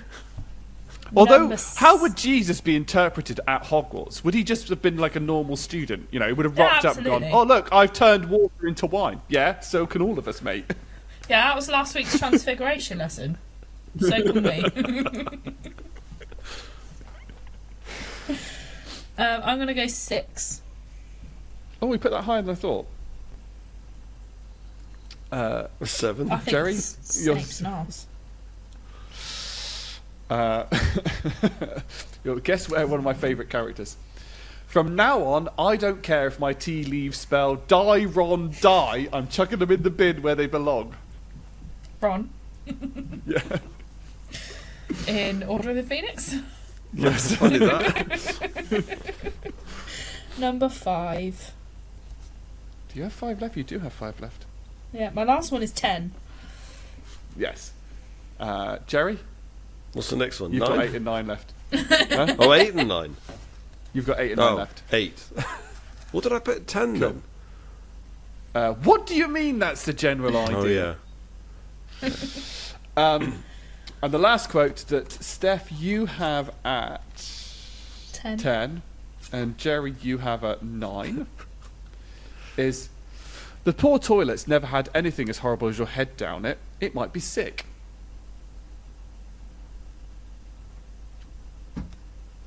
I don't remember. It is very, very early. It is in the first book, in chapter 2. Oh, I was going to say, is it Order of the Phoenix? No. Okay. Oh, Philosopher's it's Stone. Harry I to said- Dudley. Yes. Yes. There you go. There's your quotes. Yeah, I'm I had happy fun with doing that. that. I had fun just doing the quotes. And honestly, just trying to find the quotes and listening to them back. Some of them are absolutely hilarious if you've got the full context. At some point, I would need to, we'd have to. Myself and Steph could probably do a pretty good Jerry and Chat Stevie T and in an improv session with a couple of those going through, where you get people to guess the book and the character and the characters involved by doing something along the lines of, well, yeah, that's it's kind of like a Muggle remedy. You kind of, they're called stitches. What do you mean? That's the general idea. Absolutely could do that. Cool. Well, that was fun. I enjoyed doing that. On to the poignant questions, which... One, Jerry, you don't need to answer the first question because you have absolutely answered it before. Yeah. And you and Samwise absolutely ripped me to shreds. But I wanted to ask this to Steph because I knew that you're a Harry Potter fan. How many owls would you have to see during the day before you think something was wrong? Probably the same as what other people have said, 2 or 3. Because I have seen one owl. Like, we had one fly across the back of our house, and I've had one drive in front of me. Fly in front of me. Drive in front of you? Drive in front of you? Now that's alarming. It was a really clever owl. Hedwig's got nothing on this one. Delivering post, this one can fucking drive. Doesn't work for Royal Mail, though, so it's alright. Yeah, probably more fucking reliable. Pricks. So yeah, probably 2 or 3. Because I think 2, I might be like, okay, I've seen 1, maybe they're a pair. Or a baby. But yeah, 3, I'd definitely start going, this is weird. What's going on? 2, I'd be like, oh my god, I've now seen 2 owls, and I would be shouting for Matt because Matt loves owls. And then 3, we'd be like, something weird's going on. So, if you saw just 1 or maybe 2 owls in a car, you wouldn't be alarmed. But if you saw 3 owls in the car in front of you, you would be alarmed. In the car, with one of them driving. Just 1, Okay. It's normal. It's good. It's good to know. Standard. Okay. Poignant question number 2. I've answered this one before. I said 4. I think 3 I'd be like, but 4 is like, hang on a minute, what? 4 just tips it over from that a few to a few too many. This one's interesting, and I'm really intrigued to get people's actual opinions on this. Are participation certificates or awards still required? And that's going to be interesting from those of us that do tournaments at Taekwondo and those of us that teach. And Jerry, I'm curious because I'm not sure. Probably participation awards was probably not something when you were at school, was it? Really? No. You either came first, second, or third, or you basically just like a loser. And it was harsh. It was a harsh environment, but there were no points or awards or recognition for participating. It was just like, oh, you didn't come in the top 3. You're shit then, aren't you? do better next time. Okay. And that was that. So you then do the walk of shame back to the car or back to your bicycle or whatever it was, however you travelled in to take part. And that was that. And you just dealt with it. And you have a child that obviously went through school probably around the era that they introduced. It's probably I'm just trying to think of ages. So it would have been what? Yeah, Rachel's. Yeah, they would have done participation stuff. Yeah, I would have thought. I think they did.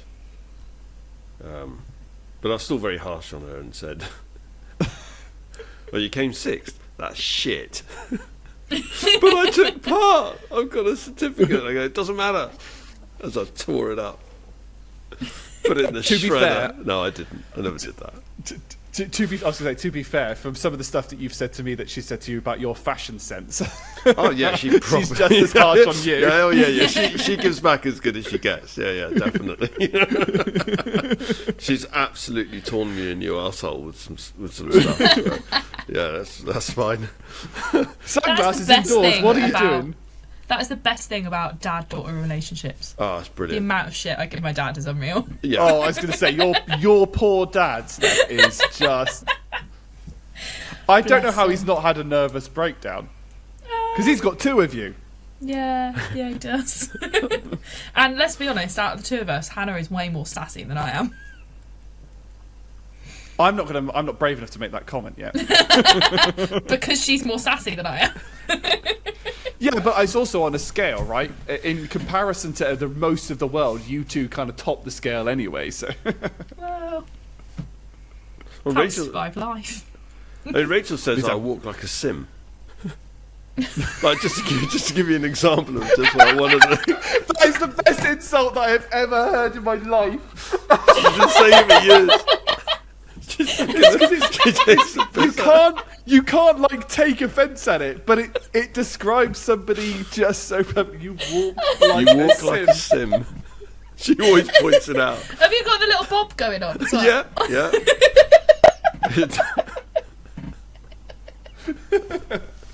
Oh, I need to get Rachel on the podcast.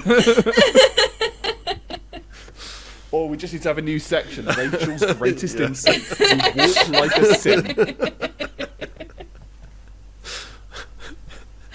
Oh, that's hilarious. Because you can't get offended, right? That might just be a thing that you're doing.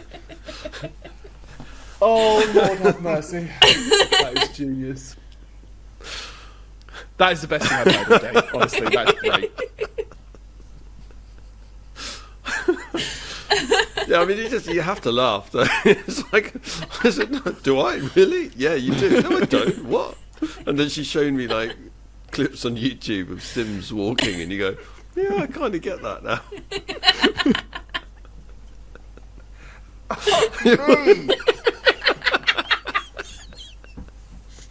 That's the best thing ever. I'm so using that. But it's also right if you meet someone that you just genuinely dislike. It's like you can also say you look like you walk like a sim, even if you have not actually met them. You're the type of person that would walk like a sim. Oh dear! And I know that people that have ADHD explain that it's like they're controlled like a sim, and somebody forgot to click cancel action as they walked into a room. Stood there, full John Travolta. What the fuck was I doing? Oh dear. Shit! That's great. That's the best thing ever. Steph, do you want to comment on participation certificates? Do they still do them? They do. I mean, we do it taekwondo. Yeah, we don't do them at work because we do celebration assembly on a Friday, where we choose 2 children from our class who get Star of the Week. And that, like, we'll keep a list of who's had it to try and make sure that everybody does get it at least once throughout the year. But that's also to prevent shitty parents complaining, because that would happen. The worst thing about teaching parents. Yeah. I think they have their place to a point. So, like in our little Puma tournaments, I think there's not required, but I think it's a nice thing for all the little Pumas who have had a go to come home with a medal. Especially for them, because it's such a big thing for a 4 to 7 year old to go and do. Well, it doesn't help when the average height of most taekwondo people seems to be in the 6'8" kind of category, is it? They do send some of the shorter ones over to help with little Pumas, though, to be fair. Have you noticed? Yeah, that's why they don't send me. So yeah, like things like that, when it's a big thing that they've gone and done. But generally, I don't know. I guess it depends on the situation, because there are some children who, like, if we're talking like sports and exercise, they're just not ever gonna get the gold, silver or bronze because they're not athletic. I would never get a medal in like a running race, but as a kid I would have given it a damn good go, and to have that well done, you tried really hard, well done for coming and having a go, I think is nice. But not for all things. Like, we don't do them at all at work. Like when we do like sports day, it's We do it in their houses, so it'll be only the house that got the most points on sports day gets a trophy at the end of it. Right, There that isn't makes like a sense. second and a third place. I mean, there are only 4 houses anyway.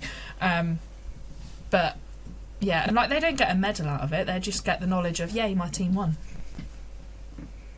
Yeah, I suppose there's a balance, isn't there, right? Because you made a really interesting point there, and there's always that quote, right? If you judge a fish by its ability to climb a tree, it's going to grow in its life forever thinking it's stupid. Yeah. So I suppose there is an element of it's good to lose. Like I don't like if you come to a tournament, especially as I think kind of cadet and above, so cadets being kind of 15, 16, it's good to sometimes lose. Mm-hmm. And having being someone that's done, well, I did 18 years of competitions. I've had a year off. I've done a lot more losing than I've done winning, which makes the winning so much better when you do think, yes, I absolutely, and I've come away from tournaments and think, I've absolutely smashed everyone to bits. It feels really great. And you're not supposed to be like that as a martial artist, but there are times where you come out and you think, freaking owned that. Nobody could touch But me. you've also Great. come out of it like winning gold, going, I didn't deserve that, and I'm like, sorry. Yeah, I've done that as well. There's like a panel of at least 4 judges, if not 5. I have Have my I own bar voted that's your very way? difficult. Yeah, yes, there has been that as well. So yeah, but I also get that you need to have adequate encouragement. So I suppose it's also not going, yeah, you tried, but you were shit, so get out. I suppose it's more about not doing that, isn't it? Yeah. Yeah, it's the encouragement, and even if that's because like our juniors don't get participation medals, it's just the little pumas. No, they do. The juniors don't. I don't think we do them at junior championships, but at the English we have done participations before. Or maybe that's recently changed. I haven't been to a tournament now in a year. The last couple of tournaments I've been to, it's only been little pumas. Oh. Pretty sure it's only little pumas because they're so young. But once they're like 8 and up, it's like, nah, first, second, third. That's it. The joint third, yeah. But they get the huge round of applause of well done, come and having a go. They get bigged up that way. And like whenever we have students who have competed but haven't got medals, we like ham it up, and it's like, do you know what? Just the fact that you've gone is amazing, because it is. Yeah. It's a big thing to put yourself out there to go and compete. I agree. Yeah, I agree. Yeah, and I mean, like we do that. I mean, we obviously do that at the squad as well, which you've witnessed. Especially if they're going all the way to like the World Championships, like for them to come away with a medal at the World Championship level is tough. Yeah. So you celebrate that they got there and they got to a certain point and things like that. So yeah, just interesting. I just chose random pointing questions, so I don't know. I thought The it'd next be one interesting. confuses me because it's not a question. No, so our pointing questions used to be just give your opinion on the next thing. Okay. And I just chose something, and I just chose board games. That's the next one. So, board games, go. I love board games. I have a whole cabinet full of board games. They're great. I love board games. How can you not like board games? They take up too much space. I love board Shush games. you. I love board games. The board games are fantastic. I don't know what it is about them, but you can easily get addicted to them as well, and addicted to collecting them too, and just trying out new ones. So That's where Steph's money's all gone. The cabinet is very full. It is very full. Well, It's there's very very big. Have you ever been to a board game cafe, Jerry? no, I haven't. They're great. Actually, I tell a lie. I have, but ended up not playing board games. It was actually I was in France on business, and as part of the celebrations for rolling out some software, we were taken to this. It was a huge place that basically was a board game pub and restaurant. So it wasn't even just a cafe. This place was huge, and it had, I mean, all of the walls were lined with board games. You could just pick up any one that you wanted and just play. And I thought, this is a brilliant concept. I love it. But I've never actually been to a board game cafe and actually played board games. So the closest I've come They're to this is, great. I'd love to do it. There's one in Oxford that we've been to, and there's one in Bath that we've been to as well. And the first time we went, it was just before COVID actually, and we'd gone because we love board games and we wanted to like find some new stuff without spending the money to get it, because board games are not cheap. No. And it gives you a chance to play some different types of games and see what kinds of things you like, while also getting to eat some food. But yeah, we love it. We've bought quite a few games because we've played them in a board game cafe. Brilliant. And you get like somebody will come to your table and say like, what kind of game are you looking for, or what kind of games do you have at home? Do you want something similar, or do you want to try something new? And their wealth of knowledge is insane, because they'll then go and get a collection of games, give you a brief overview of the ones they've brought, and then when you choose whichever one you want to play, they run through the rules without even looking at the rule book. They might like clarify a couple of things, but they're just like, yeah, this is what you do. You need this many pieces. You do this, you do this, you do this. If you've got any questions, shout and I'll come and help. And then they leave you to it to play the game. That's it's amazing. Brilliant. And you get like a 3-hour slot. So depending on the kind of game you choose, you could play like 4 or 5 games, or if it's a long one, you could spend most of the 6 days to play fucking it. Monopoly. But yeah, I love it, and I find it a really good way of like socialising with friends as well. There's quite a few friendship groups who will say like, oh, do you want to come over for a board games night? Yeah, exactly. And we'll eat food and we'll play games. Yeah, I love that. Just chill out. Judging by Dom's reaction, I'm waiting for this.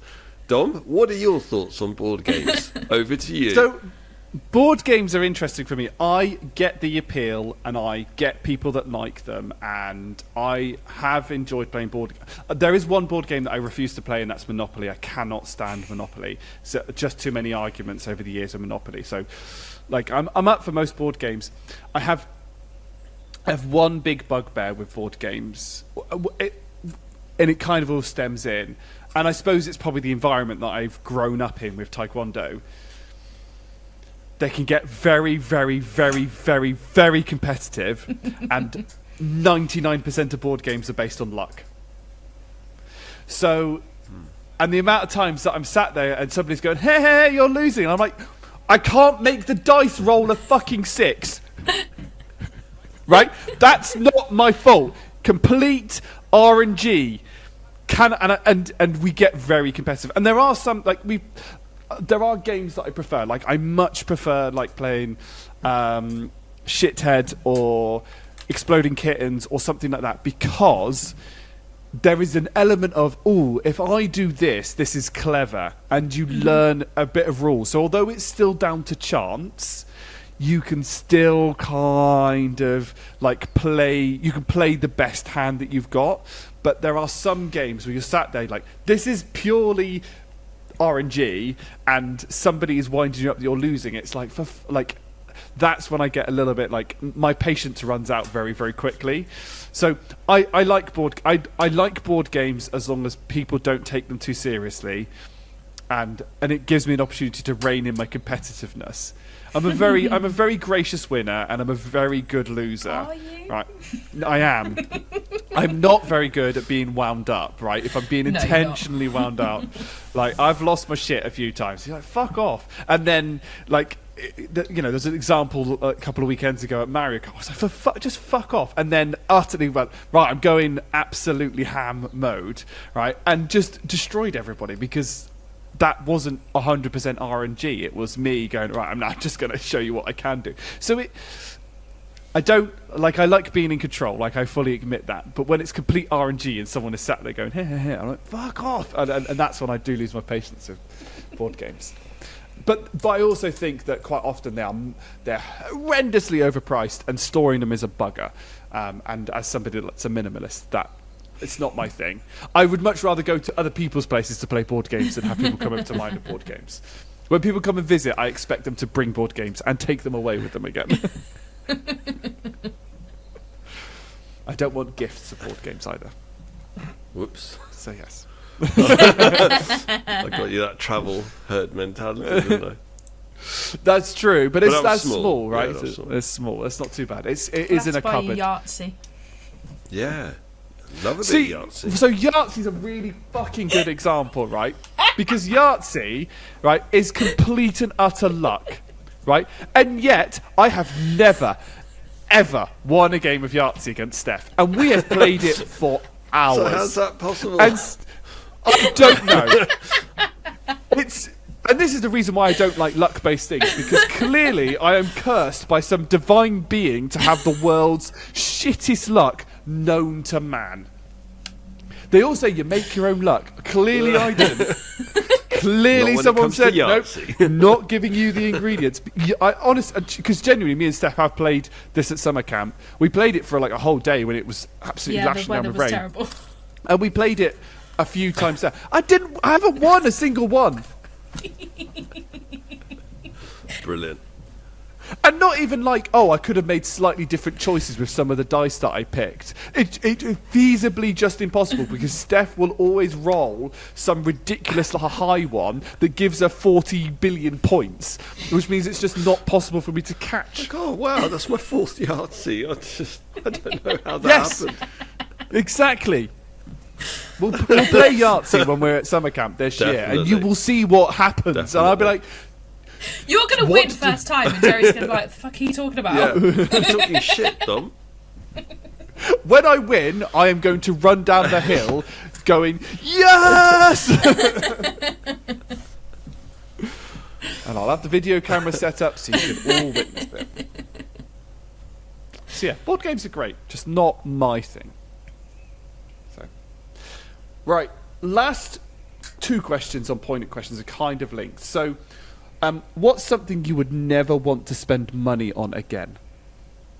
So I've really had to think about this. There was nothing that, like, when I read the question, popped into my head. So I did a little bit of searching online to see what other people had said. And one that instantly got me was things I forgot to pack. And I know it's on me that I forgot to pack them. I know that. But it really bugs me. Even if it's something that is something that I'm going to use and it's going to run out and I'm going to have to buy a new one anyway. It Sun always cream, for tends to be example. when I've just replaced it. And then I've left it at home and I've got to buy another one, and it really irritates me. So sun cream and stuff like that. Yeah. And like as a pale ginger, I go through a lot of sun cream. But yeah. But also sun cream is not cheap. So if I've just bought a brand new one and then I forget to pack it, I'm mad. Oh, I am so that's- cross with Yeah, myself. that's brutal. What I love about that as well is because it's more expensive the more protection it gives as well. Yeah. Like a factor 10 is not the same as a factor 100. No. So, in price. No, it's not That's fair. Jerry?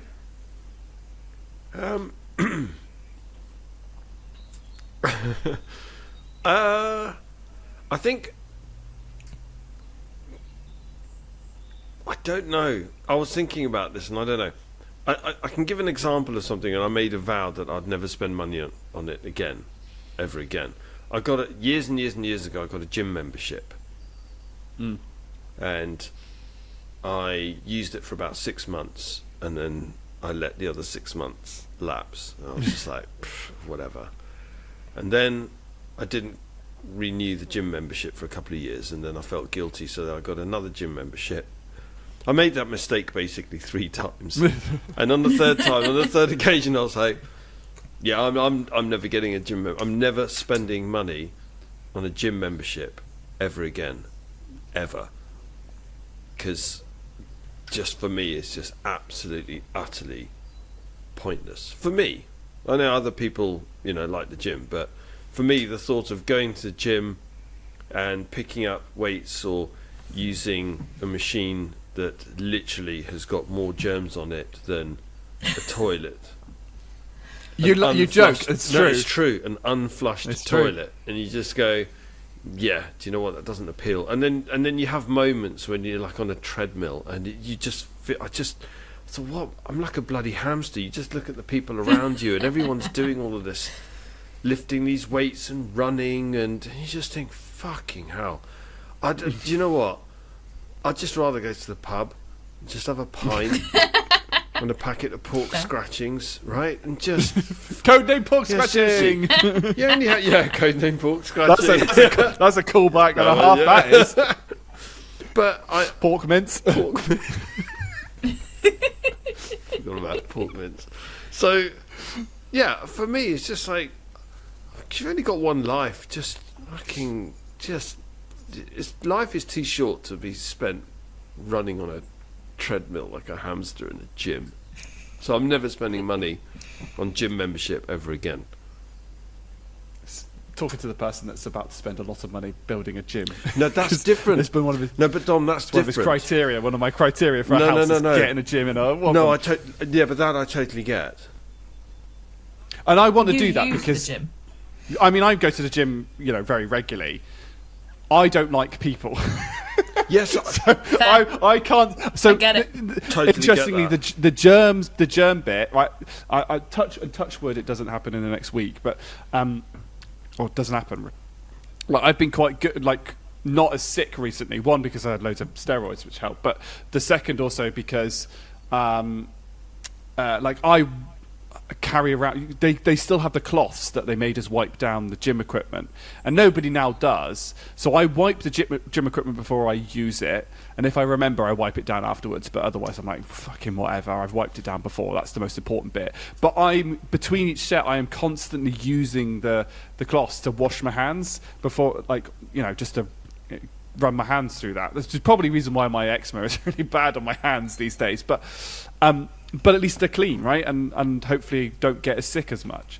But yes, I did see something this morning that had for those of you that are Star Wars fans, it's got a picture of the Mandalorian going, "This is the way," and it just says, "Wait, so you pick up heavy circles so that you can pick up more heavy circles later on. This is the way," right? It is that, right? It's done that. But and I've changed my gym routine a lot now. Like I've got. It's not just about the heavy circles. There's a lot more about mobility and flexibility and stuff like that when you've got dodgy hips and broken this and bent that and doesn't work here. So, yeah. My interesting one, because obviously you could say something like food, right? If you could do that, right? You'd probably save yourself a ton of money if you could just get all food for free. I never thought of it. But I was like, that feels a bit of a cop-out. So I said it's interesting. Again, I've got something because you've gone for something that you wouldn't use. Steph, you went for something that you feel like you have to buy, sort of thing, because you've forgotten it. And I would go anything that's mandatory and expensive. So car insurance is mandatory and astronomical, or the TV license is gas. And I can't quite get. Yeah, they're mandatory but expensive, and you just think. Gas and electricity I'm less worried about because it's a consumption-based thing. Like, could I reduce my consumption and make things more efficient? But like car insurance, like you can't. It's an art form on what. Like, because I have a new modern car, and sometimes it's really expensive. And then I've looked at older cars. I was like, I'll get a used car, and you think, but the insurance goes up. That makes no sense. Somebody crashes into you, your car insurance goes up. I'm a victim. Why am I paying more money? Car insurance, they need to all get in the bin, right, and do something about it. TV license is one because I never know if I actually need a TV license these days because I don't watch the BBC. I only stream stuff, but I do stream stuff live. So do I need a TV license to watch Sky Sports? Exactly. And then they send you through, and then they kill the Amazon rainforest in the letters that they send you through when you don't have a TV license. You don't have a TV license. We're going to come round and murder 3 of your favourite children, right? It's exactly what it's like. So yes, if I could have the option to never spend, it would be something like car insurance or TV license that's expensive and mandatory. I like that. And you just want to tell people to sit on it and swivel. This is almost like The a other room thing I thought 101. as well. You could, Yeah. The other thing I thought as well was glasses, because we need to be able to see. Glasses offend me because they are horrendously expensive. They're so much money. And again, I don't have a choice that I'm fucking blind as a bat. Yeah. And I'm somebody who I could probably get away with not wearing my glasses. I don't have to legally wear them to drive. And I'm I have short-sighted. to wear them so I don't walk into a wall. I'm short-sighted, so yeah, I can't, like, stuff in the distance is blurry, but the more you wear glasses when you're short-sighted, the more your eyes become reliant on them. So if I stopped wearing my glasses, it probably wouldn't feel as bad as it does now because I wear them all the time. When I first got them, I only ever wore them for when I was driving. And my sister has a similar prescription to me, and she only ever wears hers when she drives. And then, like, occasionally we'll have conversations about, I'm like, oh, can you see that over there? And she's like, no, I can't see it. And I'm like, what? And I'll give her my glasses, and she's like, oh, yeah, no, now I know what you're talking about. I'm like, sorry? You have glasses, put them on. But she doesn't want to have to wear them all the time. And yeah, I take umbrage at having to pay so much. And I probably don't have to pay anywhere near as much as you do, because you are blind. I can't remember. Do you know your prescription, Jerry? Do I know what it is? Like no, not offhand. But mine is only -1 and -1.25. I've sent videos on Instagram to Steph and the people, and they've only gone to like -4.5, but I'm -6.25. So I'm even blinder than what the video goes to. And they all look at it and go, how the fuck do you see anything? Oh, you mean like, the answers like what it would be like if you didn't wear? Yeah. So they send a video and they do like a backdrop, and they kind of go, this is what it is at -1, this is what it is at like -2, this is what it is at -3, and I'm -6.25. I also have an astigmatism and I have a lazy eye now. Because I've become so reliant on glasses, your eyes become lazy. So what happens is, if I take my glasses off, my eyes don't look at the same point. So if you take your glasses off, or normally you don't have like your eyes look at the same point, so you don't end up with double vision, right? Stuff is there.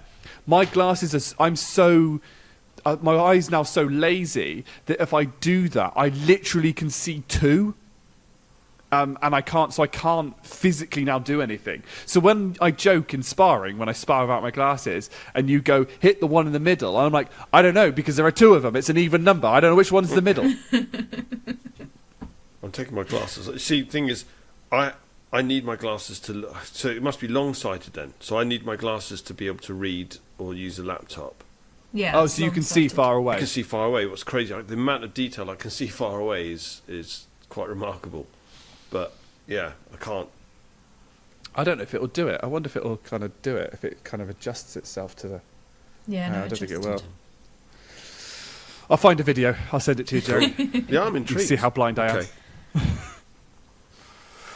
Right, the last poignant question, and the second last thing that we're going to do on this podcast, is if you could get one service for free, what would it be? Washing up. I hate it. Do you not have a dishwasher? Job. No, I don't have space for a dishwasher. If I could have a dishwasher, I would have one in a heartbeat. It's the one job that both me and Matt hate and will put off and be like, you do it and I'll go and do this other job that needs doing instead, because of how much we don't want to do it. Can't you just get one and it's a job, it takes like 10 minutes, 10-15 minutes, if that, to do it. It's not even like it takes a long time. I hate it. It's the worst. Can't you just get one and just like put it in a room which has already got plumbing? So just put one in your bathroom or something. There's no room in my bathroom either. I was to say, you can get like portable dishwasher type things now. They sit on your side. You've seen my kitchen. Like, where would I put that on my side? Well, I'm not going to make a comment because we have very different ideas of how much of a space should be used up. You have nothing on your sides, which I find bizarre. I'm going to show something. There you go. Look, nothing. It looks there like is stuff nobody there. lives in your kitchen. Whereas, like, we've got a microwave, and we've got our kettle, and a mug stand, and then we've got cooking utensils. Because I cannot be one of those people who just chucks their cooking utensils in a drawer. Absolutely not. I hate it. And prays that it shuts. Yeah. And then you can't open it because the fucking potato mash stuck. Just get out. No, put it in a pot on the side next to the hob where you're going to use it. Do you have a live, laugh, love sign? Yes, it does. Not. Okay. I do not. My house came with them. It did. I can't remember what there was one on our bedroom wall something There's like one on love, the I think. stairwell, wasn't there? There was one on the stairs that was about... Hadn't they done it like that on the roof?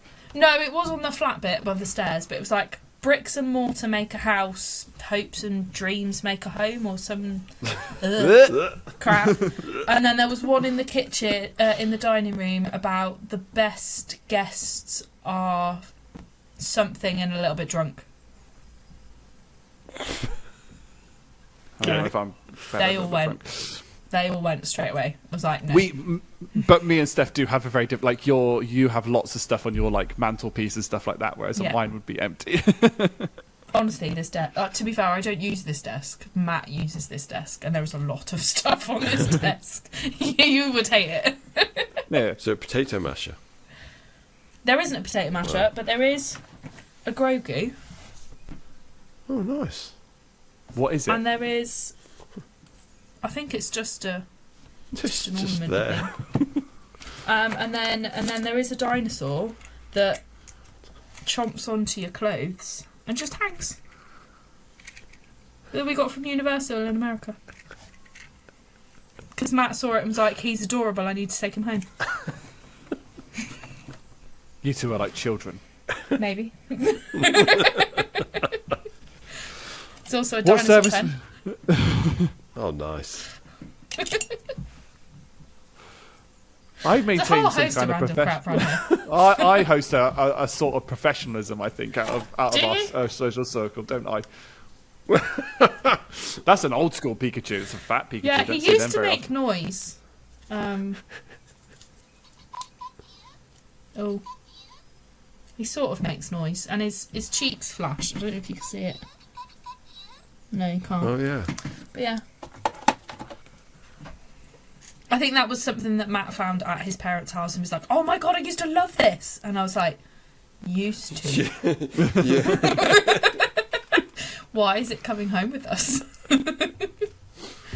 But, yeah.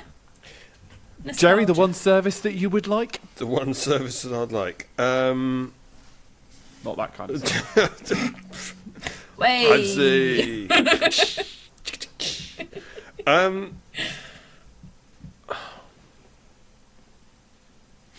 I think putting the bins out.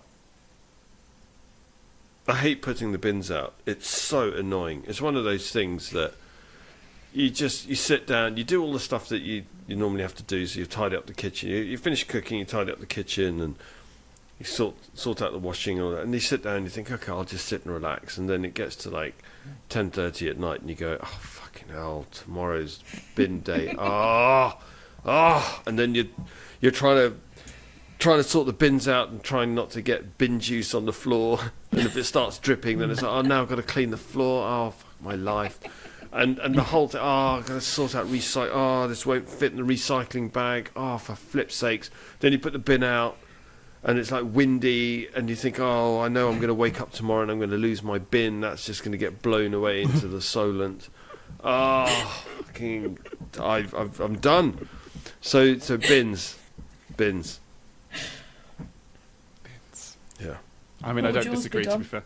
Cooking. I can't stand cooking. Really? Oh, I love cooking. I love Can't cooking. stand cooking. And it's interesting, actually. I spoke to the legend, because when they came down, and I didn't really. My mum hates cooking as well, so I didn't have role models to kind of envision cooking. But both, and it's not just the cooking, right? I can't stand chopping. That's a waste of my life, right?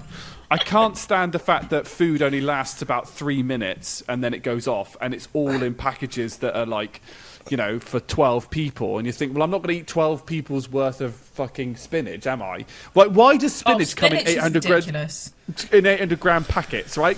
I want give me a smaller one. Because once you cook up spinach, so you can get a skipful, I have spinach raw. a skipful of spinach and cook it, and it'll reduce down to just a little green blob the size of a 10p piece. That's how spinach works. Right? Yeah, that's true. So that annoys me. I don't like having to decide, like, oh, I'm going to cook this tonight and I'm going to have this on that. And then, because Like, I try to meal plan or meal prep, but I can't do it because sometimes I get to that day and I go, but I don't fucking want that today. I want that. And I don't have that in the house, which means I've got to go to Asda to go get that. But So- do you not spend more money not meal Oh, planning? absolutely. Absolutely. I spend a horrendous amount of money on food than if I actually properly meal prepped and meal planned. But also, I've never been able to get the diet right. So it's like, oh, I've not eaten enough calories today, so that's why I'm feeling like crap. And I don't have anything in the house. And then I go to Asda hungry, and I think, well, I'm just going to buy crap. So I then go over my calorie count by about 1 million. So I hate everything to do with cooking and feeding myself. Like, I want to pay somebody. Nice. I do. I want and like, I don't care if it's like if they are giving me good meals that I just like unfreeze. And I've kind of and ahed about whether I go back to HelloFresh because even though it was expensive, it just took the decision out. But then the problem with HelloFresh is quite often I'd go to the HelloFresh 3 meals that they give and I go, I don't fucking want that. Like, But you chose them. I know, but I don't want that now, Yeah, on the right? day, When I yeah. chose them, I wanted them, but now Now I it's fancy 2 days fish and later and I chips. don't want any of those. Yeah, exactly. Right? And I hate it. So I just want the ability to just go to somebody on the day and go, I want this tonight. I want this today. And also, I really limit myself to choices anyway, because I think, oh yeah, I fancy steak on chips, but getting a steak and cooking a steak, and then the fire alarm will go off, and the smoke detector will evacuate from the building, and chips never cook right in the oven, and I don't have an air fryer, and what do I? Oh, that's I've got protein and that. So what vegetables do I have? I don't have any vegetables that aren't frozen, and anything boiling frozen vegetables are not nice because they're not crunchy. They can become mushy. So just fucking cooking, honestly. So what I'm hearing is that when you move, you need an air fryer and you need a steamer for vegetables. Is what I got. No, from I that. don't like. No, I don't want. On top of a person. And lots of takeaways in the vicinity. I just want somebody that just comes to me every morning and goes, what do you fancy for dinner tonight? And what, like, and then goes, and here's how much you need to make sure that you're within the right calorie count. Or honestly, to be honest, if somebody said, here's a slice of bread, if you eat this slice of bread, it'll give you the perfect amount of protein, carbs, and fats, and you don't have to eat anything else, and you won't feel hungry, I'll be like, game on. What? Yeah, honestly, No, I'm love I'm over. food. I'm Bloody over hell, it. Dom. Oh No, I'm now over I'm it. triggered. I love cooking. My mum I doesn't, cannot fucking stand it. whereas my dad does. And I grew up mostly with my dad from the age of 4, and that's probably why I love cooking so much, because my dad does. But even just food, I love food, and like being able to try different things, Oh, and being definitely. able to create different things. Like if you put No, bland food in can't. front of me every day, oh god, I'd lose the will to live. No, can't stand Same. it, because whenever you try something new, you always fuck it up, and then you go and get a takeaway anyway. No, it's not true. What? No. No, I am so done with feeding myself. Oh, we have something new probably once a fortnight, because we've got so many we've got all of the Pinch of Nom cookbooks as well as other cookbooks, and we're always like, oh, let's try something. We at least once a week we'll go, right, let's try something new. But I mean, that's the other things, right? So, for example, like I thought, I like pizza, but I want to do pizzas healthier, right? So I'll make my own pizza. Could I find fucking mozzarella cheese in Asda? Can you fuck? I know, like They have I'm two wondering- types of mozzarella in Asda. They've got the ball and they've got pre-grated. Could I find it? Could I shit? What is wrong? And I went, Not even. I was going to say what's wrong with your Asda, but it's not. It's you. I love you, no, but it's you. I asked. I actually asked. I actually asked, and they said, "Oh no, we don't stock mozzarella in this Asda." I'm like, "Fucking What's why? wrong with your What is? Asda? I know it's mental." So that's a What the risk. Like, hell? there's a risk that and then you can't find it in the right aisle. It's just like, Do you have another supermarket in Yeovil? it's not convenient. Tesco's is a right arse to get to, and I don't like Tesco's because they don't label their aisles correctly, so you end up wandering up and down Oh. like a lost fucking puppy. So there, I found out the other day because actually it wasn't the other day. It was not the New Year's just gone. It was the New Year's before. I needed passion fruit juice to make cocktails. So I knew Asda didn't sell it, so I was googling which supermarket sold it, and Tesco sell it, and I have their app because I've got a club card. And if you search in their app for something and put in what shop you're going to, it tells you what aisle it's in and if they've got it in stock, which I think is fucking genius. I mean, like what? I mean, That's like brilliant. we work for a retail company ourselves, and that's basically what supply chain should freaking do, right? Genius. But yes, no, I don't. I think there is something like this. The Asda that I have just does seem to have a really poor selection. The amount of times I go to Asda, I'm Mozzarella. like, the shelves are Fuck's empty. Oh, genuinely could not find That is mozzarella. ridiculous. No, it's a joke. And I asked, and they said no, we don't have. He did say don't have them in stock, so maybe they do, but I fuck knows what shelf they're on. And it doesn't matter because what supermarkets do is 6 months down the line they go, I know what we're going to do, move all the fucking shelves around because we can. Thing is, with pizza though, you could have put a different kind of cheese on it. Yes, it's traditionally mozzarella, absolutely. but you absolutely could have put any other. No, kind of that's cheese what on I it. ended up. That's what I ended up doing. But it's the whole kind of process around being like, oh, I really fancy having mozzarella on my fucking dinner, right? And I got it in my head, and now I'm disappointed, which means that the whole pizza is disappointing, and so pizza's disappointing. No, and it was pizza's disappoint- never disappointing. No, but it was because it wasn't a Ever. pizza. It was just all it ended up being was a wrap that I put in the oven with tomato puree and grated cheddar cheese that I'd melted, and you kind of gone, this is disappointing because I could have just ordered a Domino's, which would have been That's much because better. all you put on it was tomato puree and cheese. I was going to. Well, I couldn't find anything the other Right, you ones. didn't put anything else. No mushroom. No. No mushrooms. No salami. wonder you thought your pizza was disappointing. No What's wrong with pepperoni. you? But I like a margarita, so I was like, well, let's try it safe Basil to leaves? begin Not with. even basil leaves. Even in your, I bet they would 'cause not have had Olives? basil leaves at Asda. Come on. Do you have Olives any are herbs in gross. your house? Yes. Right. So with your tomato puree, you put a little bit of water in it to make it easier to spread and more like tomato sauce that goes on a pizza. I mean, I did that. And then you mix in some salt and some pepper and some like Italian style herbs or oregano. I mean, yes, you or do all of that as basil. well. So at least you're up in the But tomato it's not. flavour. I mean, for me, it's not just. It's not. It's the whole process, right? It's that whole process of going to Asda and being like, "The fuck is all this new stuff that I need to get?" It's not logical. It's not labelled. It is labelled. It's stupidly expensive. It's but then it just takes the shine out of everything because then you've got to prep for 45 hours before you can do it. And what could I be doing instead? Literally anything else. Putting Not the bins out. excited Because at you're all, putting are the you? bins out. I cannot stand the whole process of cooking. Oh no, I love it. It's great. I love it. Can't stand it. And I do like food, but I like unhealthy food, and I'm not supposed to eat unhealthy food. So. Moderation. Yeah, but you can't buy a tub of ice cream and then eat part of it. You have to buy like the whole tub. You have to eat the whole tub, right? That's just the law. It's the law. See, now I've been training Matt on this because Matt is the king of eating everything in one go. And then he also stress eats. So like if we're I stress watching eat. TV and he's eating ice cream, if it's like particularly tense, he's just there shoveling. He can't stop Yeah, but himself. you watch horror films, don't you?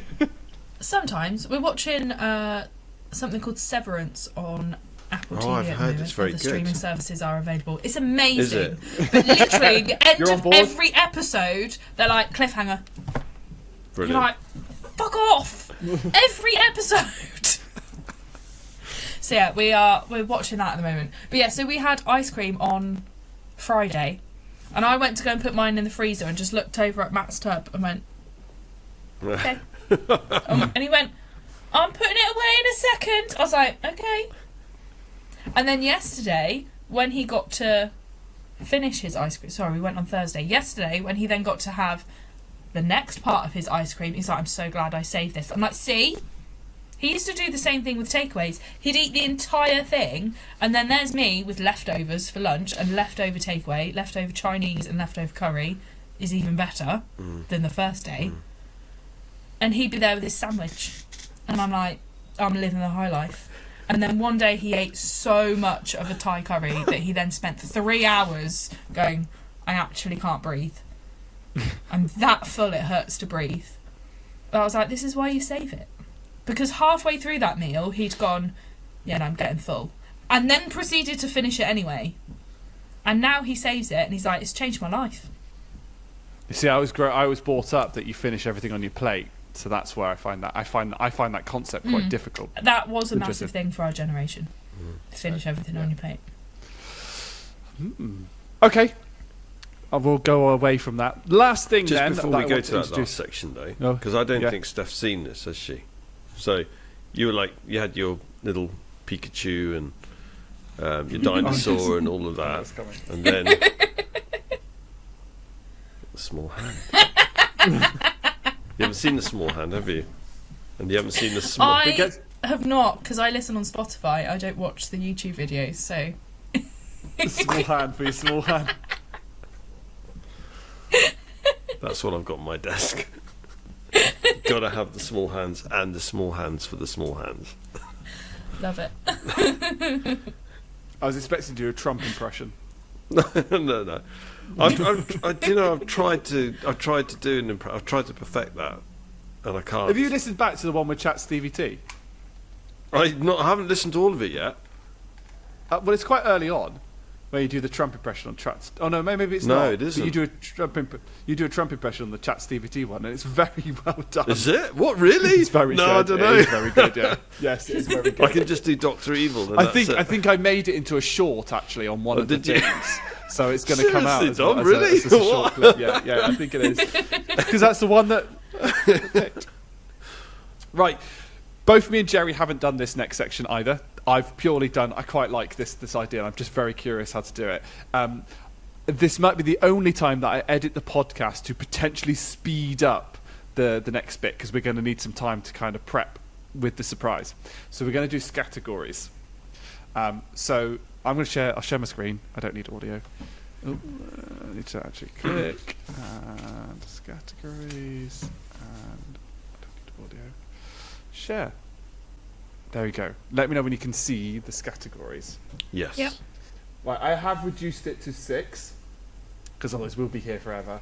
And I put the time. I put it currently at 2 minutes. I'll put it down to 90 seconds. So we've only got a minute and a half, which I'm feeling. Writing them down? Yeah, so you've got to write them down. So for those that don't know what categories is, basically you. A letter will come up and then a category will come up on the right, and there'll be 6 categories. So we've got 6 to do in 90 seconds. You normally have 12 to do in 2 minutes. I can't see Steph. Oh, is she there? I'm trying to find a notepad.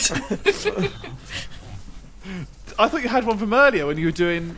I was Blindly using post-it notes. Oh, okay. I mean, you don't need that much room. Like, you just would to write 6 words down. And the reason why I thought this would just be I'm just intrigued because me and Jerry tend to be fairly similar on what we think about, and if we do it with our guests, it'll be interesting to see whether our guest is close to thinking or whether we're just all separate.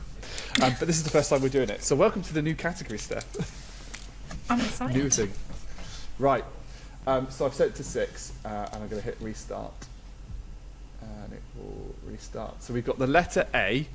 And we Gordon Bennett. A's not an easy one. Let's see. Are you ready, kids? Aye, aye, Yeah, Captain. are we shouting them out or are we just writing them down? No, write them down, and then at the end we'll go through each one. Are you ready? 3, 2, 1, go. God.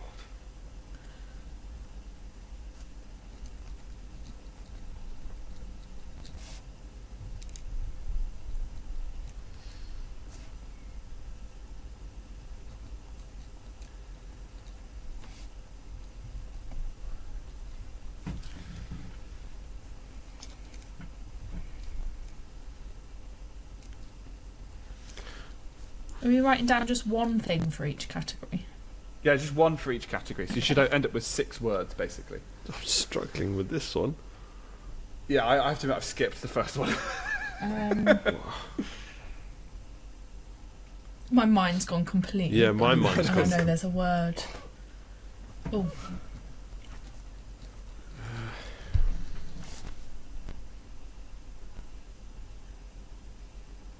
Oh, crumbs. If we get blanks, then we count as the same. So if you get blanks, it does what?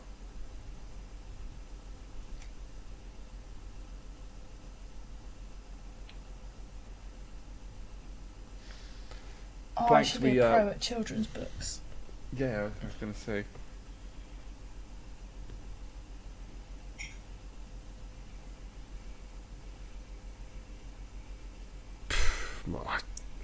I've been done shockingly bad on this. Yeah, I've done Really badly.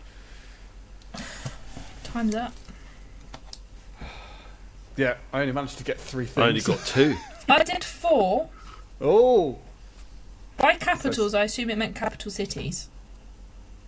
Yes, and I'm questioning whether mine's a capital city. Right. Shall we go through it then? Yeah. Did anyone get anything for things you can throw... oh, sorry, did anyone get any... Yeah. Throw Words. away, Yeah. what did you put? Things you can throw away beginning with A. We'll start An with... apple core. I put apple core. Damn it! So did I. So we all get minus... Oh dear. Titles people can have. Blank. Admiral. I said Admiral as well. Oh. Shit.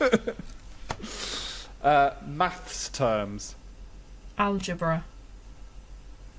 Jerry?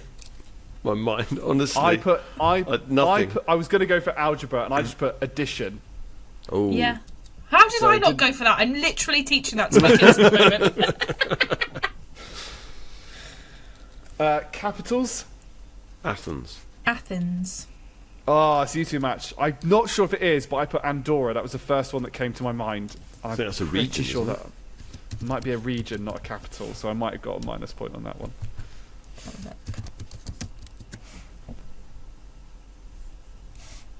No, it's a country. Google. Bollocks. It's a country. Country. Damn it. Alright. So I also get minus point on that one. Children's books. I couldn't think of a children's I book. couldn't think of any, and considering couldn't what I either. do for a job. Let me have a look. See if I actually know any. Are you keeping score, Dom? Because I am not. No, I haven't really kept score. I'm just doing this. This has been fun. Okay. Children's books beginning with A. Well, they don't begin with A, so that's not helpful, Google. Yeah, Google's AI is a bit shit. Like, you could go for things like a bear called Paddington. Yeah, but can you... Yeah, so I was thinking a about that. series of a sort of unfortunate No, events. I don't think that counts if it's going to start with A. Like, Yeah. as in... That's a tough one. That is a tough one. And I didn't get anything for furniture. No, neither did No, I. neither did I. Don't know if there's a furniture beginning with A. This is bloody difficult, Dom. What the... What the fringe? Well, I didn't expect to get bloody A. Oh, I suppose we're probably an idiot because we could have done like an armchair, Oh, Oh, armoire. yeah. What's an armoire? Tool, closet, or wardrobe? Nobody calls it that. Accent table. All right. whatever. Cool. Whatever. So And then maybe scatter. So that concludes categories. That concludes that we're a bit shit. Maybe we need some more practice at categories. I feel like we need another letter. Do you want to go Let's again? just do... Yeah, Yeah, let's do go one on. more. Let's do one more. Without All right. bloody A. Hang on. I'm glad it wasn't just me. I was worried that you were both going, oh, this is easy. Just start writing stuff out. Like, shit. I mean, S. Is that a bit more of an acceptable letter? yes. Potentially. We'll see. Depends on what the questions are. Right. Let's give us a bit more time because 90 seconds was not enough. Probably do, I don't know, 800, 900 seconds. Post editing will shorten this. Right. 3, 2, 1, go.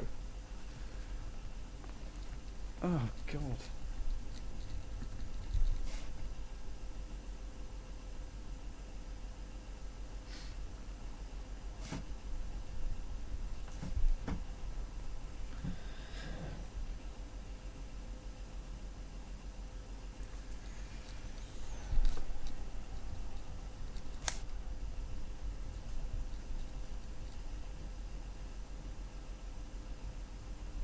By wireless things, are we talking like electronic things? Or... I fucking got not a Yeah, Scooby Doo, I was and I was like, thinking you could justify that a 'Cause, I mean- snake is wireless. Post-it notes are wireless. Yeah. I'm wireless.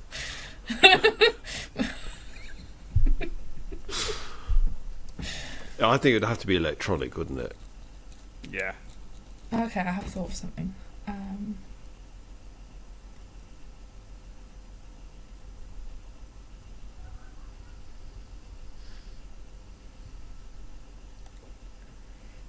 sure it's a restaurant, but it's the best I've got.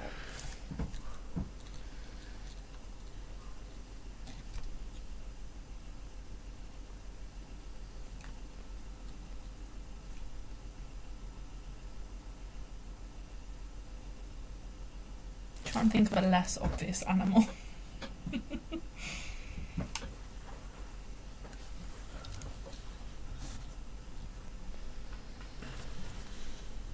There we go. Done.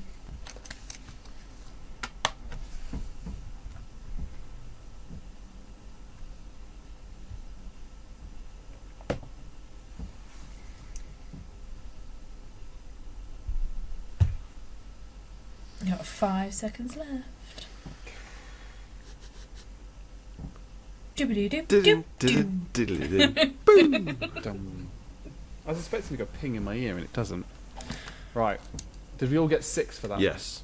Yeah. Nice. Okay. So let's go for things in a medicine cabinet and we'll start with Jerry. Syringe. Oh. Nice. Steph? Solpadeine. Ooh. Oh, I went for Sudafed. Oh. Nice. Oh, that all different. Animals. Steph? Seal.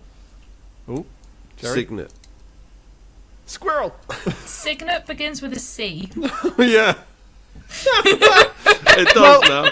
But It it does. grows into a Swan. Swan. There you go. Swan. So- Take that, Swanee. Swan. wireless things. Speakers. Soundbar. Okay. I put smartphone. Yeah. Nice. Look at us go. Items in a refrigerator. I'll go first. Salad. I put salad. Sauces. I put salad cream. Ooh. Oh, ooh, so we're linked. So, because you've chosen a salad sauce, Jerry said sauces, and I chose salad in general. Nice. Words associated with winter. Jerry? Sleet. Okay. Steph? Snowman. I put shiver. Nice. And restaurants, although I've kind of stretched, I think, this one. I have as well. Yeah. I've put Yevgeny's least favourite restaurant in the world, Subway. I put Subway. Damn it. I just put Signore's, which is like an Okay. Italian restaurant that I've been to and I can't remember where. Signores. That was a bit better. A was brutal, right? Note to self, yeah. right? A was bad. that was difficult. Good. Right. Well, that concludes all the stuff that I had on the podcast. We are now on to Jerry's favourite thing ever. What are your final thoughts? Well, first of all, every day is, pardon the pun, a school day. So, just Steph very kindly reminded No, me. Steph said, no, it's only 3 days are a school day. Only It's 3 days are a school now. day. Yeah, true. Steph's reminded me that Signet does indeed start with a C and not an S. So that shows you how much sleep I've had. And my final thought's a poignant thought is I believe the children are our future.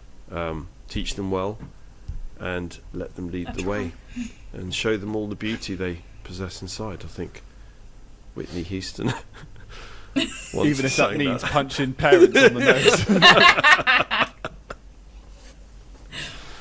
Oh, dear. Steph, your final thoughts? Take the risk to make life changes, but be prepared that it's not going to go the way you think it is, and that life will happen, and just completely change the way you thought life would be in the 6 months' time. Yeah, I can imagine that you've probably had that thought in the last 3 months. Yeah. Blimey O'Reilly. That is not the advice I need when I'm about to go and visit my 23rd house. So, Is it actually 23rd? Really? well, no, it's my 23rd visit. I have had second 20, visits, okay. and Still. The universe has a plan, and it will all come right in the end, even if it's not in the way you expect it to. the universe is currently being a dick. Oh, I totally blunt. agree. Totally agree. Oh But- dear. It will all come right in the end. You're going to end up buying a board game cafe.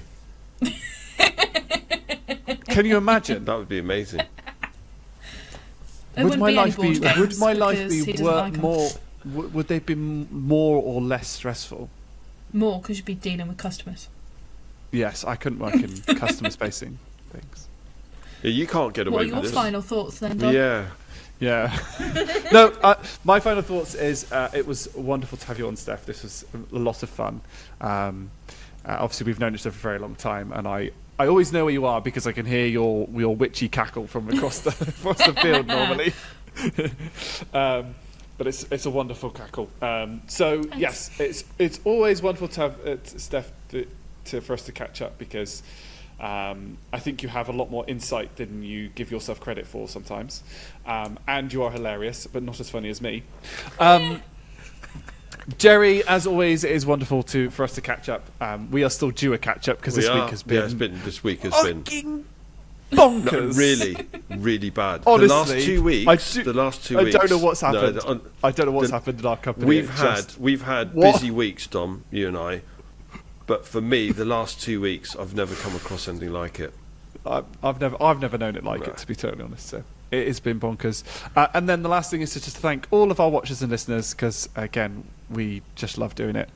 So I haven't done the subscribe and please make sure you give us a 5-star rating on Spotify and encourage other people to subscribe because clearly YouTube have done a bit of bot clearing out because we've had a bit of drop in subscribers. So I'm assuming that we've had a few bots. So please subscribe. Please encourage all your friends to listen to us. We get nothing out of it. We just maybe one day, Except lols. maybe one day me and Jerry can retire and just do this podcast. It would be great. That would be fantastic. Can you imagine? Like every day of the week, we just do. So we don't just do this podcast. Just do a whole series of podcasts. Like every day, it'd be like do 2 or 3 different types. That'd be amazing. I'm not sure every day 2 or 3. I think. Oh, I am. I don't could do think that. you realise how much editing I've got to do later Yeah, on that's today to get this up. Fair enough. But you don't So, have yeah. as tight a timeline as you did with Chat's DVT this time. Yeah, me sideways. was I close. had to literally. We recorded it on the Sunday, and I had until the Friday, and then I worked 60 hours that week as well. Anyway, we shall leave it there. Thank you very much for watching and listening, everybody, and we'll catch you on the next podcast. Thanks, everyone. Bye. Bye.